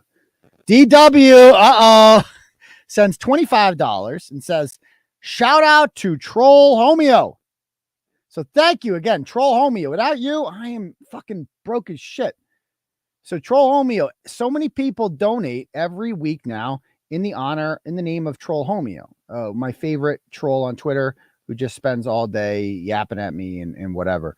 So Troll Homeo says, it says, shout out to Troll Homeo and also my new homie, Eric Neal. Eric Neal is some weirdo that I wrote about months ago who's obsessed with me. He's constantly in my inbox messaging me. I never respond to him just because I love to watch him sweat. Just not get acknowledged. Although I guess I'm acknowledging him now. Hi, Eric. How you doing? Cute blog you did. He's the one that did the whole FOIA request in which he got all of the police logs. He thinks he's taking me down. He's like, he wants to be the new Rian Waters, basically. He goes, have you ever seen the Where Is My Baseball guy in the movie? There is something about Mary. Eric bears a striking resemblance. Yeah, that guy had more hair, though. That guy had more hair. But thank you, DW. I appreciate that. Also, we got here a $20 donation from Jay. Says, I'm ready for a deeper dive into Matthew Quills. The only thing doing a deep dive into Matthew Quills is Lemmy Winks, I'm pretty sure. I don't know how much deeper you can go on this individual. I don't think there's much to Matthew Quills. I think he's just a fucking beta male cuck who won't stand up for his own daughter. I think that's all it comes down to with this gentleman. So check this out, right? I got some emails. I did a Freedom of Information Act request because I was alerted by a member of the Wachusett School Committee that somebody had sent some emails about, and I got them pulled up here. Let me see if I can find it. Actually, using the name Lauren D. Laguna. Actually. Okay. Well, this is interesting. All right. Well, that's interesting. Okay. So let me show you these emails. So I asked for, I'm just going to bring this up on my end. So I did a Freedom of Information Act request for all emails that were sent to members of the Wachusett School Committee that contained the words Aidan, Turtleboy, and a couple others. And so he comes back with this. So let's pull this up, the response. And I got all the freaking emails. And because I found some interesting things in the emails. I love records requests.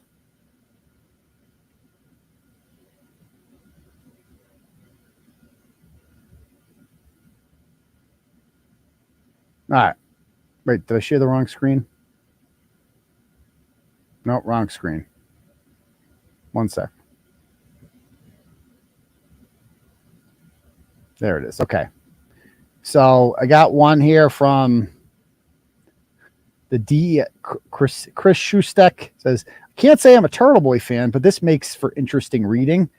And that's just whatever. Okay. And then it's got a copy of the email that I sent to the Holden School Committee, the whole school committee, about being harassed at a meeting by the Social Justice Alliance Mafia.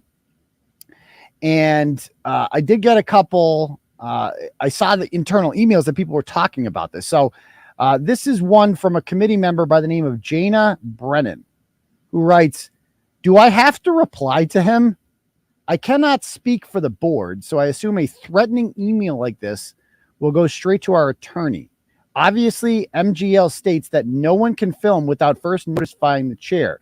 So unfortunately, Shana Brennan, it doesn't matter what MGL says. It matters what the Constitution says, because the Constitution trumps all.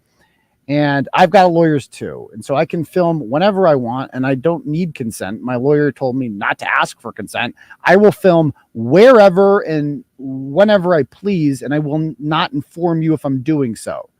So that's that. So obviously MGL says, okay, sure thing. And there's my lawyer saying, committee members, please find the attached correspondence from attorney Mark Randazza regarding Turtleboy Daily News and Aidan Kearney in relation to your January 30th school committee meeting. Thank you. And they told her you don't have to reply to him. And more people are talking about it. Malia Gustafson, this morbidly obese member of our school committee, writes, hi, Sherry. I believe we may have done this before, but could we get clarification from attorney on the last statement below? I do not use my personal pages to promote school committee business. Oh, because she blocked me. She blocked me on social media. So I'm like, you need to unblock me. I do not believe I blocked him from my school committee page. Facebook has suspended his account for a while, so he uses aliases. And I have replied to comments from him made under one of his aliases, as he is a constituent in Holden. Further, I'm not sure he still even lives in our town. Although I believe his school kids attend school here. So again, Malia, let me be very clear. You fat, disgusting pig. Don't ever fucking talk about my kids ever under any circumstances. Ever. Why are you talking about them? Where they go? I live in this town. I'm in your town right now. I'm on Mason Road right now. So don't ever fucking spread misinformation about me again. You cow. Okay?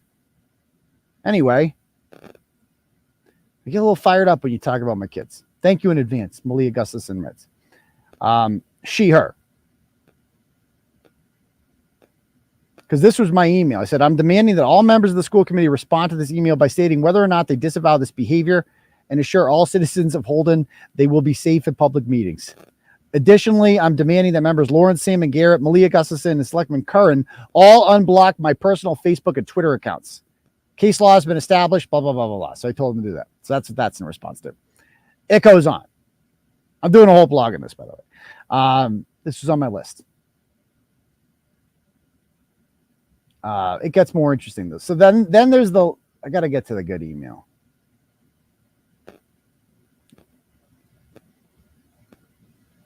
All right. Okay. Right. So this is no.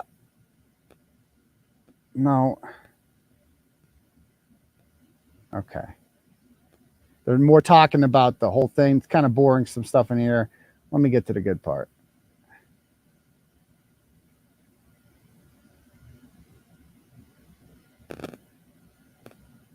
All right. Linda, Sherry, Linda, okay, blah, blah, blah. Let's get to the good part. Where to go?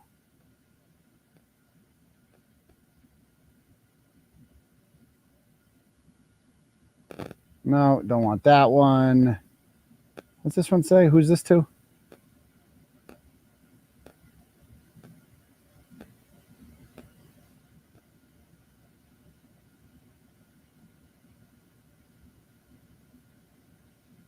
Where'd it go? We'll get to the good part eventually. Okay, here it is. So this is from, now it says from Lauren De Laguna. And it doesn't say the email address, which I have a problem with because my email is not redacted on these emails, but this person's is. Now, obviously, this is not the real Lauren De Laguna. So I was contacted by a member of the school committee about this, who didn't want it in writing. And just like, look, I got this email today. Are you friends with a woman named Lauren De Laguna? Is she a friend or foe? And I said, she's a friend. Good friend. Like her a lot. And they go, well, you better be careful because she's writing this horrible email about you. I'm like, no, she didn't. Like, what's the account? And it's some bullshit Gmail account. I'm like, Lauren is a friend of mine and they're using her name as a joke, obviously, to troll you guys. That's all this is. And tell me if you read this email, who this sounds like. You tell me who this sounds like, this email. Am I one? I don't know. That's up for the courts to decide. So let's read this. It says, Aidan Kearney is a dangerous man. Please think of his children. Good afternoon. As I'm sure you are aware, your meetings have been disrupted and some of your committee members were harassed, namely Asima Silva, by a man named Aidan Kearney, who runs an online hate rag and is a children actually, in your school district. I'm not sure you are aware that he has a mental health issues that he has loudly broadcast online, particularly a story involving an alleged suicide attempt in the presence of his wife and young children. So that's just a lie. I've never once said that. Apparently, the authorities were not contacted after this, which is concerning. Well, the thing about that is they were. This is the Storm, okay? The Storm tried to contact the Holden Police Department. They tried several different things. I'm reading the comments. Everybody knows who sent this, right? And they tried a lot of things, and it just didn't work out. They tried, though, didn't they? They tried, and it didn't work out. It goes on to say, particularly a story involving alleged suicide attempt and his young children. Apparently, the authorities were not contacted, which is concerning. He has a drug problem that he also loudly broadcasts. Who always says that I have a drug problem, which is completely made up, including the use of marijuana. Oh, no, not marijuana. The prescription drug Adderall, which he has a prescription for. The prescription drug Cialis. What? Wait, first of all, like, what the... I have a prescription drug for Cialis. What would that have to be with anything? First of all, not a problem. Trust me, not a problem. And secondly, like, what that's an addiction to sex? Or what are you talking about? Anyway, and cocaine. So that's a lie. And I wonder who has said I do cocaine before. I wonder. Also, within the proximity of his wife and young children. Again, apparently, even after this information came to light, the authorities appear to have not been contacted. This is also very concerning. So if you don't know who wrote this, this was written, obviously, by Kate Peter. Obviously, this is written by her. And again, this is how it's not relevant. It's made up, okay? And it's like, obviously, from the format, the long thing, like, she's written multiple letters like this. She has sent letters to my house, written in the same exact fucking format, saying the same things, the same fucking things. I mean, you go down the list. Oh, he does cocaine, Adderall, Cialis, suicide. It's like they just go down the list. They say the same shit. Let's see what else she mentions. Mr. Kearney appears to have stalked Mrs. Silva at her Holden address, going so far as to spend a weekend parked outside her home, taking photos and posting them to his website with outrageous claims that she was committing fraud. So that is not what happened. I went to her house for about, I don't know. It was like before a Patriots game. I was in a rush. I suspected this woman did not live in Holden because she's never been to a school committee meeting, and they own a $1.8 million home in Hopkinton, and her kids attend the Hopkinton public schools. So I simply said, let's find out. I went over there, knocked on her door. She answered. I said, do you guys live here, or do you live in the home in Hopkinton? My husband lives in Hopkinton. That turned out to be a lie. The house is not inhabited in Hopkinton. They just use it in order to send their kids to the Hopkinton public schools, because apparently the Wachusett schools aren't good enough for them, even though she serves on the school committee, which seems to be a conflict. And she said that she sends her kids to Wachusett public schools, which is a lie. I'm worried. So I didn't sit outside her home all weekend. I was there for 2 seconds. And I could bring up the police report that Asima Silva did. Now, why is Krusty Panties saying this? Well, because Eric Neal did a public records request and published all the police logs. And I found out in his public records request that this is exactly what Asima Silva alleged to happen. We can look through those in a second because it's fucking wild and hilarious, that shit. Anyway, again, this is harassment. That's what this is, Meredith. It's not slander. I mean, I guess it's hard to prove that, but it's certainly harassment. Certainly. And again, they're using Lauren's name and her likeness, if you will, pretending to be her. Why does the school committee care? We're going to get to that in 1 sec. And that's what really pisses me off. So she goes on to say, it is therefore concerning that he has taken it upon himself to show up at meetings and cause a disruption. Oh no, a disruption by what? Speaking? I sat there. I literally sat there and I was disrupted. I am worried he will start his harassing behavior again and aim it at Mrs. Silva or other committee members. Given his history of mental instability and drug abuse, coupled with his unbridled vitriol and rage. Gee, I wonder who wrote that. I don't know where this will end or how. Furthermore, Mr. Kearney has sent nude images of his young children in the bathtub to strangers online. Gee, I wonder who this could be now. I wonder who this could be. Who is the one pushing this fucking obvious lie for the last year or so, which has been thoroughly debunked by the Holden police? It took about 5 seconds. They contacted the Holden police. They told them this cockamamie story about me sending naked pictures of children in a bathtub online or some shit. It made no sense. It was thoroughly disproven, and the investigation, if you will call that, was ended in about 5 seconds because this is harassment.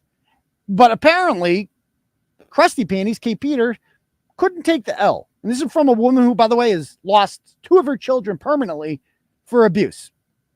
Ironically, pretending to care about the well-being of other people's children. Vitriol nude, exactly.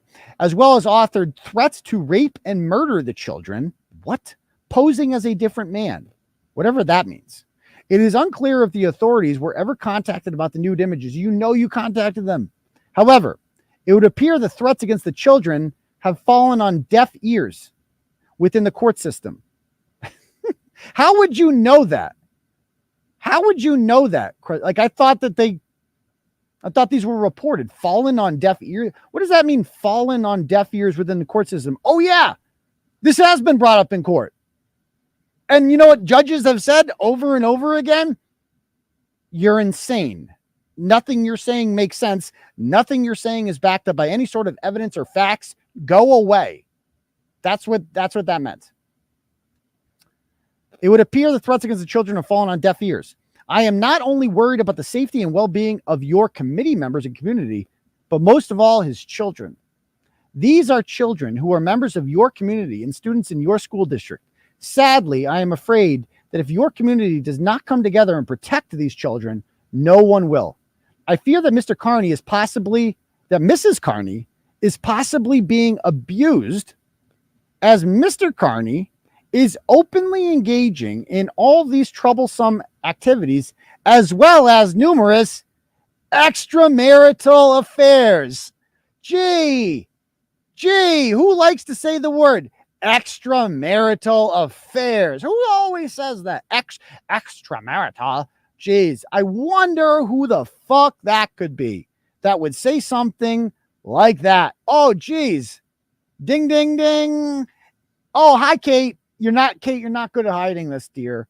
You're not good at much. You're certainly not good at raising children or, taking care of your face or using conditioner or avoiding charges of violating harassment prevention order or anything at all, really. Like, you're horrible at everything. And certainly you're not good at pretending to be someone else.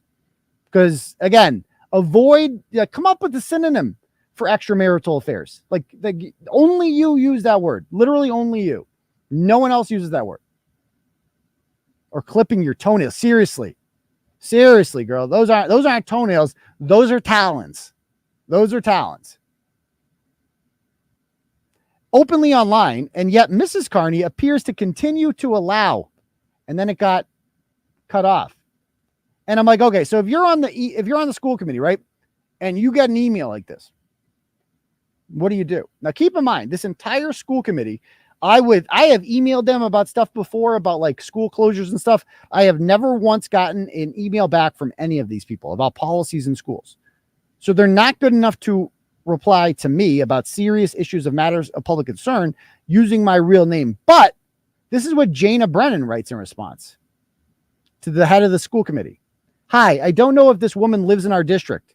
You don't know if this woman lives in our district. You don't know who this person is at all because they didn't use their real name. So why the fuck are you even paying attention to it? Like, this is a member of your community being harassed via the school email system. You should be alerting me as the other member of the school committee did. How do we know what they look like? Because we've seen them in videos. It's disgusting. Yeah, seriously, imagine if she did that. Kate, your daughter runs away from home every fucking weekend. Like, you have completely failed at life. Like, we don't need to go over this. Your boyfriend, who I will be in court with tomorrow, pulled a knife on her and is facing charges of assault and battery with a dangerous weapon, and you still allow him to live there.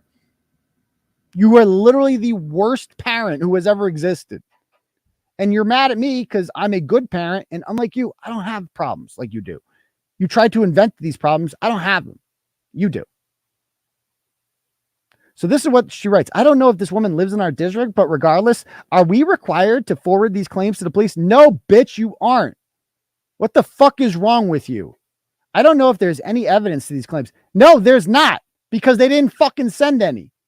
And they're not claims, it's fucking trolling. But not sure where this falls in the must report. Any known danger to children arena. Bitch, and I wrote her an email back.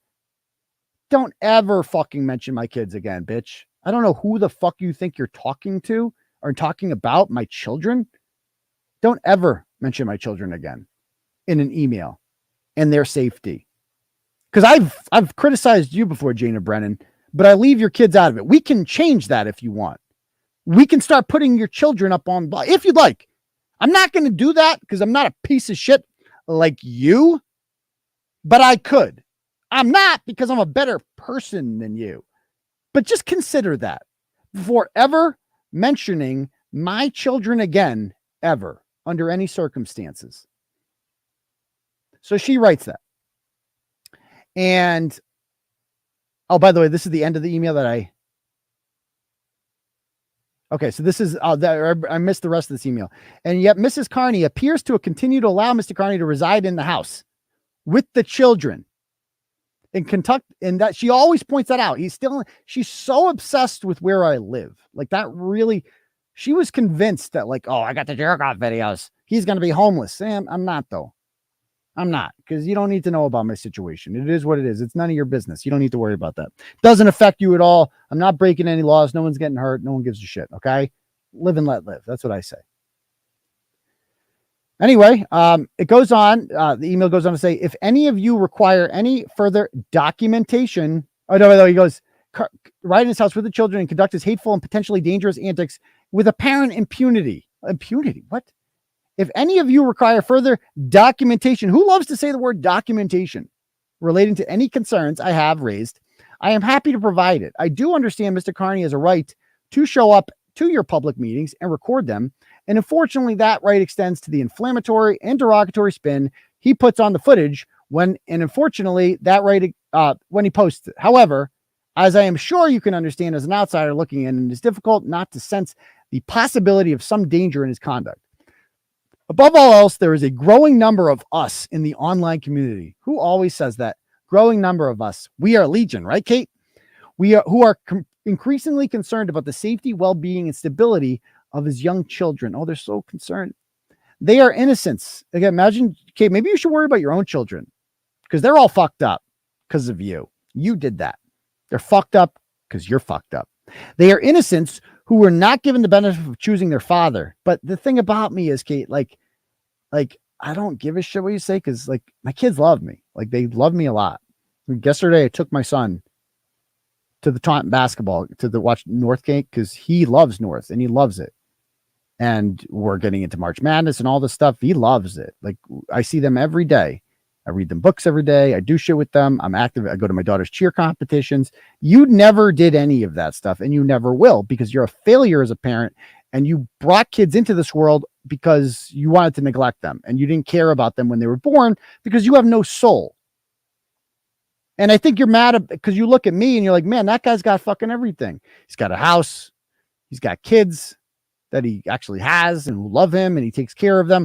I represent everything that you will never have and that you will never be. I own property. You'll never own property. You'll never own anything. You'll never be as successful as me, certainly, obviously. You're a joke. No one, and you have this whole scam where you use a couple big words and blah, blah, blah, and you can fool some people, but ultimately, I mean, shit. It's not going to get you anywhere. So it goes on to say, the email goes on to say, is my hope, it is my fear and others that the reality of their lives outside of public view is far worse than the disturbing bits that have spilled over online. It is my hope that your community has measures in place to protect your most vulnerable members and that you can come together and shield them from their father's chaos and abuse. And so this is Laura Kirschenbaum response to this. She is a school committee member who is a teacher in Hopkinton as well.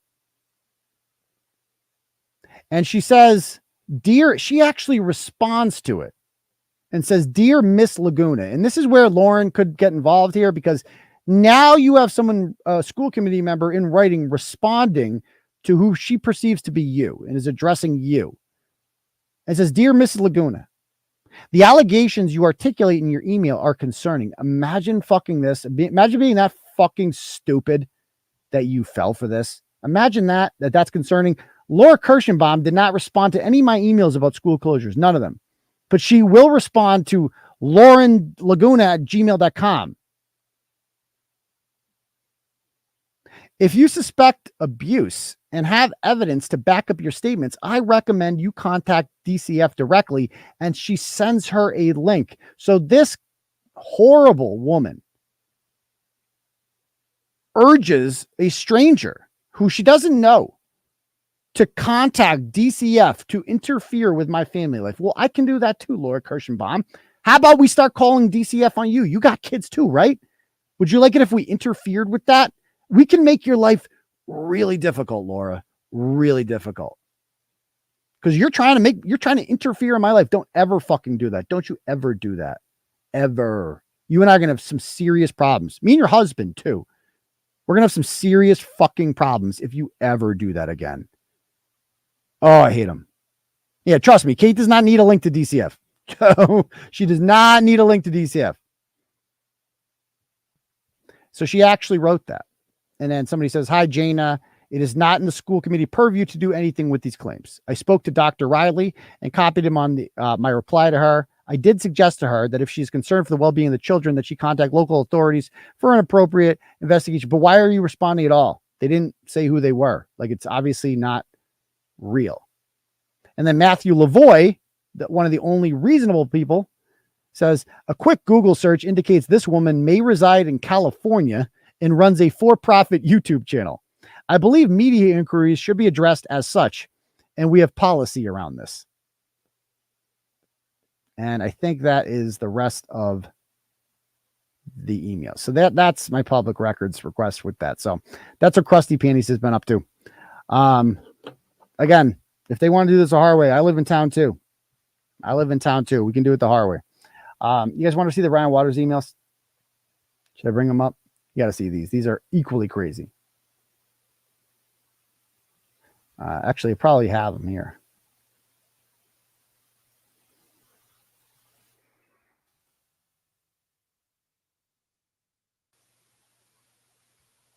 Oh, by the way, and so I responded to him, and this guy who does the records request, I'm like, what about the attachments? I'm like, I see some attachments on there.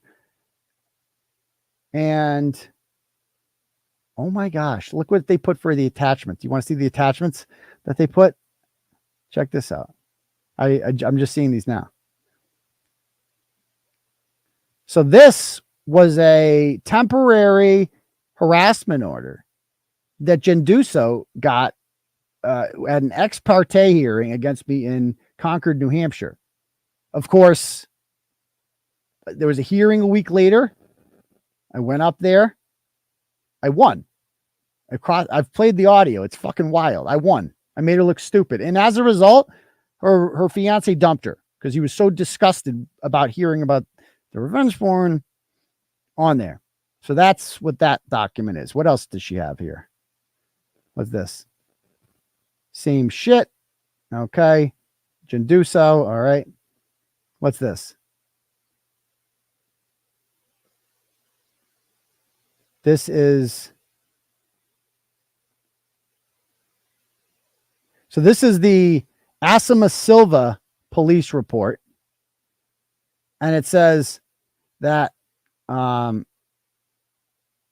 walk-in to file a police report that Aidan Kearney went to the house and asked if she lived there and if she would be moving. He took pictures of the house and parked outside all weekend. Of course, that's untrue.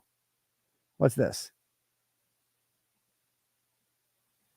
Okay, and this is an email with Detective Ventris from the Holden Police Department. And who emailed him? K. Peter did. I've seen the emails. So this is our emails with the Detective Ventris. It says, this is back during the storm, and he asks her, did he send complete videos or just screenshots of the kids in the tub?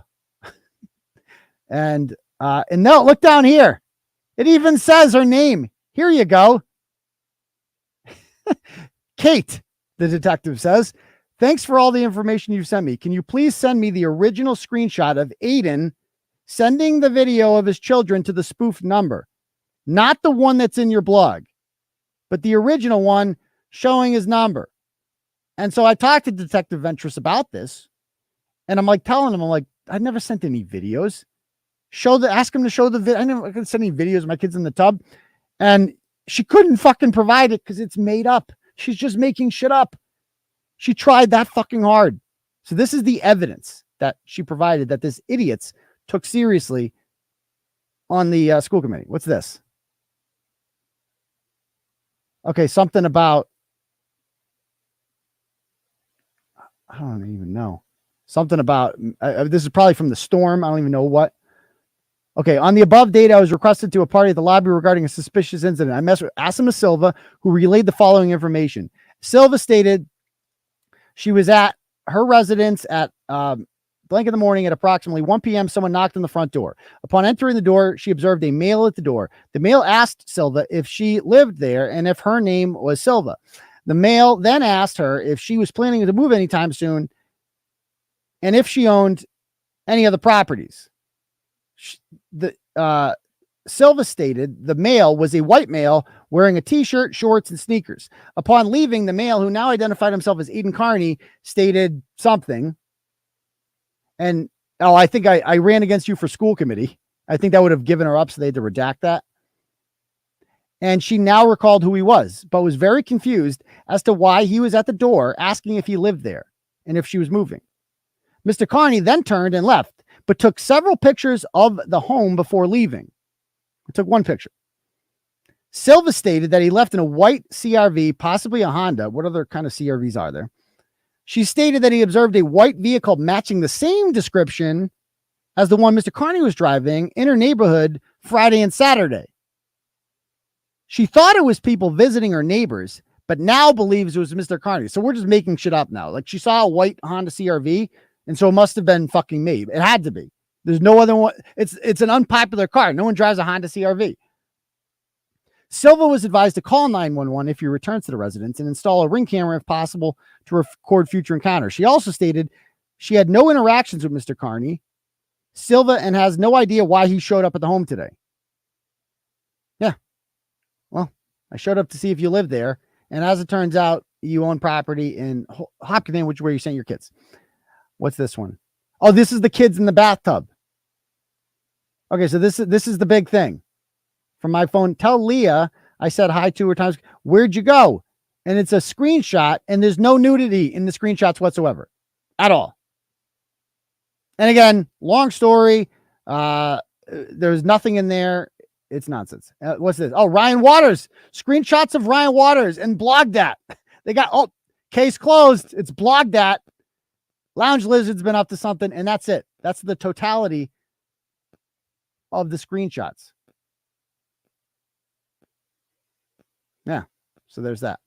Okay. So anyway, I guess obviously that's Krusty Panties, and we're going to pull that. I don't know if they're going to be able to prove it's her or whatever, but we need to get I'm going to file a police report on that tomorrow. So good luck to her. It's part of an ongoing harassment campaign by Miss Peter. Okay. So I got in here the emails with Ryan. I mean, I don't even want to read it because it's just it's such insanity, but I guess I have to. You guys want to read some of these? I hate fucking talking about Rian Waters. So Ryan I'm convinced that Ryan is doing what he's doing.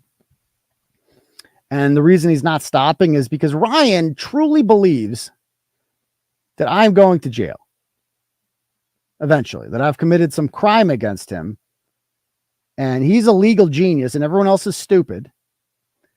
And all of these losses he's taken in court mean nothing to him.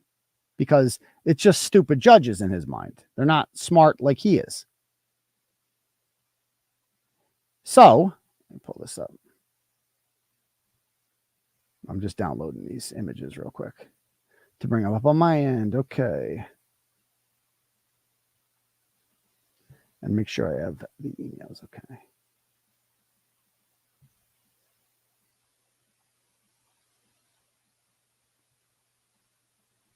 All right, one sec. Give me a minute. Because he's constantly emailing me and like everything's getting denied. He thinks he's filing another lawsuit, another state against me. It just never ends. And I'm not even humoring this nonsense. I'm not even like blogging about it or talking about it because he is a waste of everyone's time. He is somebody that thrives on attention. He is not a serious person. I've already beaten him a million times in court. And, you know, we already have talked about Rian Waters before a million times, and there's just nothing more to talk about. So let me pull up everything here. Again, this is a man who was arrested for beating his girlfriend and murdering their dog. He is now an active member of Kate Peters' quote unquote troll mafia on Discord. And he's well liked over there. So she fully supports her people, fully support a dog murdering, domestic abuser. That's who they roll with. So let me bring up these emails real quick.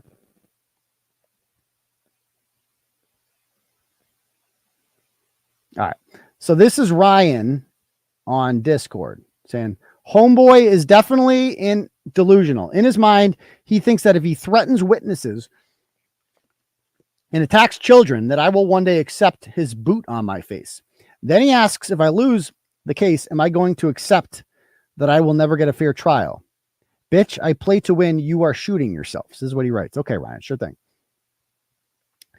Here's some emails that were sent back and forth. Let me go to the bottom, actually. So these are more Discord screenshots I have in here. So this is, let's see. Oh, somebody's in there holding. So somebody is in this Discord trashing Kate, saying, we're all still waiting for Holden PD to contact with any of us regarding the, remember when Kate told everyone in Discord to contact the Holden police about wiretapping because I recorded a video of their live chat. And she's like, you guys are all wiretapped. Everybody called the Holden police. And she's like, he's going down. And nothing happened. Just another one of her lies that they'll never ask her about. What do we have here? Thinking about Kate naked is an erection killer. By the way, Aidan is still waiting on a call from the Holden police. Guess they blew her off also. And then she writes, you missed the boat, retard. I'm not under investigation. But Aidan absolutely is. So she's still pushing this lie that I'm like under investigation for something. And this is right around the time that email got sent to the school committee, as it turns out. And she goes, somebody goes, no, he isn't. However, you are. I have the emails, darling. Turns out you can't send naked photos of your own kids to strangers and not get side eyes. The false reporting file was already determined unsubstantiated. I already posted the letter in here. Ooh. So yeah, she's still holding on to this thing about the kids in the tub. It's sad. What else do we have here? And here's Ryan. All the threats against, and so this is like, he's telling people in Discord that he's like this legal genius. And so these idiots believe it. And he goes, I would settle. So he's suing me and Facebook, Meta, again. And he says, I would settle with Meta. So you got that, Zuckerberg? Rian Waters will accept the settlement if you want to settle with him. I'm going to ask for leave to do leave from what? To do an early deposition with Chrissy so I can seek summary judgment against Turtleboy. No, stupid. You don't do summary judgment as the fucking plaintiff, idiot. Oh my God. Against Turtleboy, and presumably Meta will want to settle, whatever that means. And whoever this person is asking Rian Waters, are you really think they'll settle? You're not worried about the army of lawyers? I expect a settlement. Section 42, 1986 is pretty straightforward. If I win straight up, they will get hit with dozens of lawsuits, whatever that means. Well, that is why I think they will hit this pretty hard. Normally, they can't be sued for what somebody else does because of Section 230. But in this case, they have knowledge of Turtleboy's conspiracies as a co-defendant, making Section 230 useless. I mean, this is just delusions. But people in there are like, oh, do you have evidence? All the threats against Chrissy would not have happened if they verified her evidence. Yes, it should be interesting. We got lucky with a court that makes all hearings public. I'll tell you when to get the popcorn ready. Right, Ryan. Okay, so I'm going down for sure. For sure. Like, anyway, this is what he writes to me in email. He goes, I want to safely present evidence. If the government unintelligibly refuses to protect my ability to enjoy my constitutional rights, aka if the courts rule against me again, which they will, after I exhaust the available remedies. So this is when I asked him, I said, Ryan, when does this end?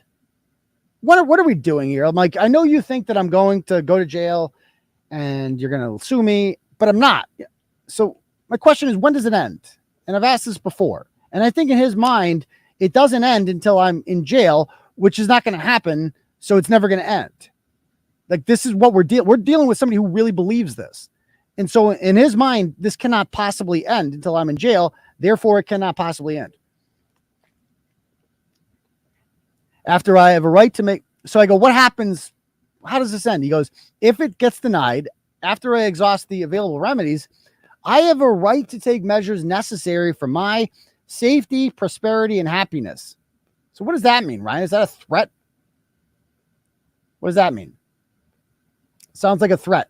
My nukes, he says, will be kind of like Abby Hoffman's Steal This Book, but modern and more intense. I'm going to publish a book exposing the corruption I have dealt with. And in the first book, I'm going to release as many provocative secrets and tactics, naming them after corrupt judges as necessary. So all the judges that ruled in my favor, he's going to name chapters after them. Starting with chapter 1, but there will be missing chapters that are unnecessary for the story, but they will be released as necessary for my protection. At first, I will release secrets that will hurt law enforcement's credibility. Oh, of course. I'm sure they're shaking their boots. And make it impossible to stop weapon trafficking and the easiest DIY cremation. If I die before you stop harassing me and the people I care about, the biggest financial secret will be released. Oh, whatever that means. I wouldn't dare release that while I'm alive, as my whole family would be killed. Because again, this guy's like a drug trafficker, right? Didn't he say that? Or he's not a drug trafficker. He's in with he knows the cartels, though. He knows the cartels. Ask Sam, who gave me the money she stole. Again, just lying about the girl that he beat up. I know you think I'm crazy or bluffing. Yes, I know you're crazy. And I don't care. I know you don't. Chapter 1 is already out. If you looked hard enough. I'm really looking, Ryan. I just want to fairly present evidence. I will mail you the petition and record appendix to you and tell the SJC today about your issues. It would look better for you if you just asked for more time, but suit yourself. Thank you so much for the warning. I mean, have you ever seen someone more arrogant that has less reason to be than him? Like, it's just wild. He also said, I mailed you the brief and the RA for the SJC case again. If you're going to file a brief that will assent to a 20-day extension, I'm not going to know. He loves to pretend he's a lawyer. I'm busy, as I am busy, and due process only requires that you receive notice. You certainly got both, while I still have not received notice of any meritorious defense or why the courts denied the complaints petitions. Yeah, the courts deny your petition because they're batshit insane, Ryan. So that's why. But again, you can't tell a crazy person they're crazy. I go, when does this end? Like, I'm not going to jail. So when does this end? I go, when does this end, Ryan? You keep threatening to weaponize the courts to have me locked up. Read the petitions. You're doing it to yourself. Ryan, what are you talking about? And he writes, hello, Aidan. Do you know when Chrissy's court date is? You can figure that out yourself. You're a legal genius, Ryan. I'm going to request leave to do an early deposition of her. So you're going to depose her? You're going to depose Chrissy. I get to be there at the deposition if you depose Chrissy. Are you willing to refrain from harassing her before the deposition? I don't harass her at all. I might talk about her here and there when she comes up, as is my right. I don't harass her. I don't call her. So don't worry about that. And she's never agreed to be your witness. So she's not a witness and there's no lawsuit. So it's already been thrown out. Will you agree not to harass her over the content of the deposition? Will you agree not to ask unrelated questions? I will ask whatever questions I feel like asking, Ryan, because I am as much of a lawyer as you are, and I have a right to ask anyone questions at a deposition. But again, there's not going to be a deposition because she's not. You should just. I know I really should, but I'm going somewhere with this. Trust me. The rules require that we try to address these issues between us before asking the court for relief. Well, I don't agree. Additionally, several pages, mostly blog.dat screenshots of the record appendix I sent the SJC were missing. I sent them separately stapled. I don't really care if they look at it or not. What? Okay. Ryan, I already won this case. It's been dismissed twice. You need to move on. Chrissy's not a witness in the case. I don't voluntarily give up my rights to free speech or free press. If you want to write about her criminal proceedings, I will. If I want to, if she's deposed, then I will be there. You need to move on with your life, Ryan. You cannot continue to do this vain hope that you will one day get me thrown in jail or win judgment. And then this is what he responds with. Are you okay? We have 3 open cases, sir. Oh, Jesus Christ. Ryan, no one cares about your stupid cases. If you don't file a brief, okay. Yeah, I'm not doing anything, Ryan. And I'm not doing anything. I'm not wasting my time with you anymore. You've gotten enough of my time. Okay? This is stupid. I haven't shown up for any court dates or done anything, and I keep winning. So I'm doing okay. You can't even beat me when I don't show up. But okay, Ryan, sure. And then he writes, if you do not file a brief by March 20th or ask for an extension, you will likely spend 20 years in prison. Likely. So if I don't do a brief in a few days, I'm going to jail, guys, for likely be in jail for 20 years. He believes this. They would not have requested paper copies and posted my brief on the website. Ryan, the brief automatically gets posted on the website because you did file a petition with the appellate court. I have a link to that too. Doesn't mean anything. Meta platforms, the case, you are practically a nominal defendant, but yes, Chrissy is the primary witness for this case. I'd rather beat you fair than win by default. So I hope you fight all 3 lawsuits vigorously. I mean, imagine just losing all these lawsuits and still having this confidence. It's crazy. More witness intimidation equals more criminal charges and more prison. I go, but I'm not going to prison, Ryan. You really just need to move on with your life, dude. This is harassment. My beef with Chrissy is with her and you're not that important. Has Chrissy agreed to be, has you been served? You were served with the first 2 cases. The 3rd case, you will be served by U.S. Marshals soon. Oh, really? I don't think I will be, but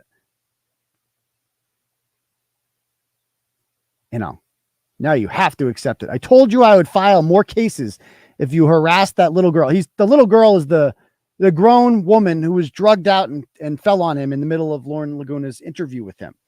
Not a girl. Woman. Drugged out woman. And so I didn't harass her. I just pointed out there's a drugged out woman in your house, and that's a problem. So, then he goes, I mailed at least 5 documents related to the first appeal. Are you claiming that the post office and court fucked up? Did you move and never update your address? Could she be hiding it from you? Maybe she wants you in prison. Okay, Ryan. It is impossible for me to move on until I get a fair trial. And you take down every article or video attacking that 10-year-old girl. There's no 10-year-old girl. I believe I'm going to die soon because of you. And I'm prepared to go nuclear. I feel bad for you. Right. But I have to do what's best for me, what's right for me and that girl. I have to restore her faith in justice. Madness. He goes, threatening to harass anyone that hired me has prevented me from thinking about moving on. Every time you harass me or my witnesses or that little girl, it stresses my adjustment disorder and causes preoccupation, making it difficult to sleep, eat, or focus or anything else. February 14th and 15th, you harassed us, just as you have done most months. Dude, this is just insane. So anyway, that's like wild, absolutely wild, man. I got nothing more to say about that. It's just so insane, this individual. He really thinks he's the smartest person, and you can't reason with him. Like, it doesn't matter how many times he loses. He can't do any of this. Like, nothing is rational with this person. All he's done is lose, and he just becomes more emboldened and confident that he's going to win. Like, when he loses, like, it's insane. It's insane. He thinks he's smarter than judges, lawyers. He claims he doesn't get a lawyer because he's smarter than his lawyers. He sued his court-appointed attorney who represented him in the case in which he was arrested for beating up Sam and killing the dog. Like, it's crazy. Right. He can't do any of this shit. Because I talked about it. I talked about it, Lauren Laguna. That's why. That's why he'd sue me. So, all right. Anyone have any questions they want to ask me? Fire away.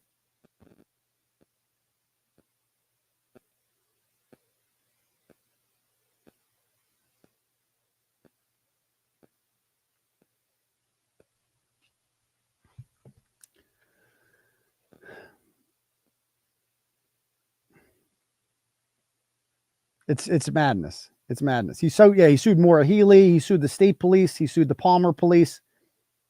Yeah, you saw the ferret. Oh, check the donos. Thank you. Let me check the donos. Okay, we got a dono here from Wildflower. They did not leave a comment. So $20. Thank you, Wildflower. We have one for Allison. Oh, so this is from Allison. Oh, no, I apologize. Wildflower. Says, for Trollholio, but especially for the young women athletes that need a voice. You're the best, Doc. Keep it up. Well, thank you very much. See, Ryan, you don't have anybody like that cares about you like that. I appreciate that. Oh, Shellbell donated $10. So let me read that dono from Shellbell. Shellbell says, hey, everyone, don't mind me interrupting your stream like a psycho. I'm just obsessive and weird and can't spend 2 minutes off the internet. I'm so bad. Both judges and my attorneys have told me to get off YouTube, but I continue despite only getting hate comments and losing custody of my children. I'm 37 with 2 kids from 2 fathers, and I live at home with my mother. And if I were to move out, I'd see neither child again. Anyways, I just came up here for the attention I crave. Is this Shellbell person? Is she in the community world? I don't know how this works, but last one here. Lauren De Laguna sends $10. Hi, everyone. I just wanted to let everyone know I'm going to quit trying to be an attorney. Not because I've got my score, but because the free rent in Kate's head is so roomy due to a lack of brains that I have no reason to work anymore. So that's the update on my life. I've moved completely, and it's a nice view because she's a towering monster of a bitch. The only issue I have is having to watch her train wreck of a life. Anyways, hope you turtle eyes are well. Click the like and subscribe. And shout out to Mark Randazza. Thank you. I appreciate that, Lauren. I think that's the real Lauren. So I appreciate that very much. Okay. Do I think Tay Thompson will be fired? No, I don't. But I think she's in some trouble. So I think you go 50-50. NCAA tournament. I'll thank you for the reminder. I'll start that tonight. Get those brackets out tomorrow. I love Marquette this year. I love Shaka Smart. I always bet on Shaka. I love Shaka. And I like Texas. I just like them. I think they're playing real well right now. I think all the 1 seeds are weak this year. Obviously, Kansas is good. Probably the best team in the country on paper. But Alabama, good. But, I like those teams.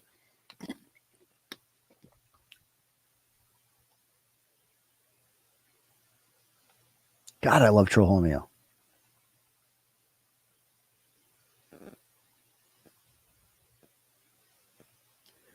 I can't. I can't consider him a big. I don't know how that works, but apparently nothing ever happens.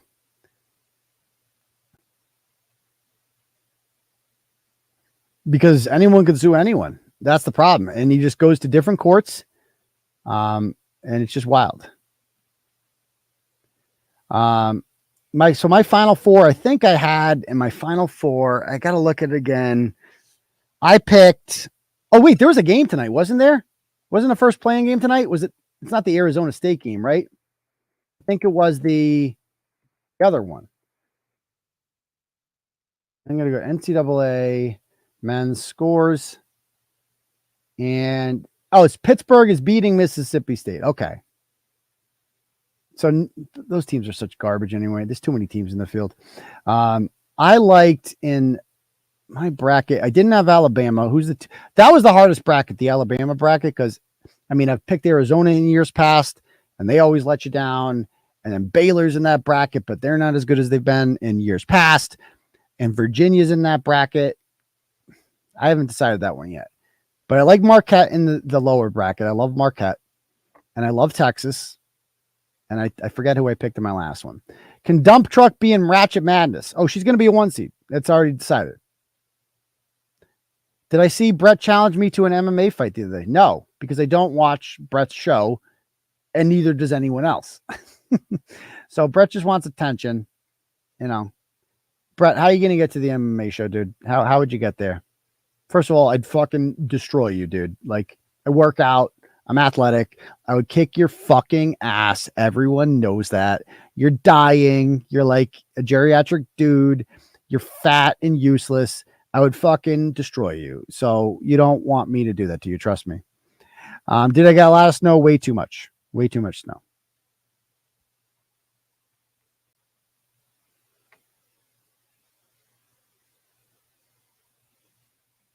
Have you had a Ziggy bomb? No. And I really have no desire to after that blog, to be perfectly honest with you. And I go to TC Lando's for steak and cheese, and it's the greatest steak and cheese I've ever had. Like, I was turned off. I'm not gonna lie. I was turned off by that whole thing about like, we laugh at people who ask for no peppers and onions. Well, then fuck yourself. Then I'll go somewhere else. Ratchet Madness starts in April.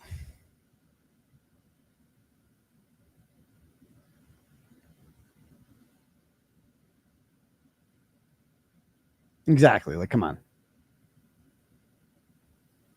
Whatever happened to Katie Murphy? Oh, that's a good question. I'm not sure. I forgot about that story. He said he said he had to require an AIDS test first. Not just you, also Jamie. Okay.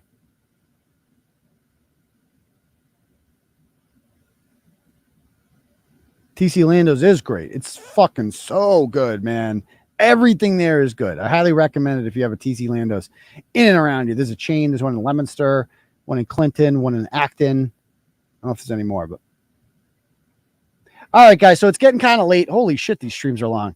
All right, we're going to end it then. Thank you guys for joining me. I really appreciate it. I appreciate all the support, all the donos. And thank you guys. Without you, I'm shit. Just like to point that out. Feel free to join Turtle Club for the next stream on Thursday night. If not, we'll see you over the weekend. Depending on what time the North High game is on Saturday, I might move the stream to Sunday, but I'll let you know. All right. Peace, Turtle Riders.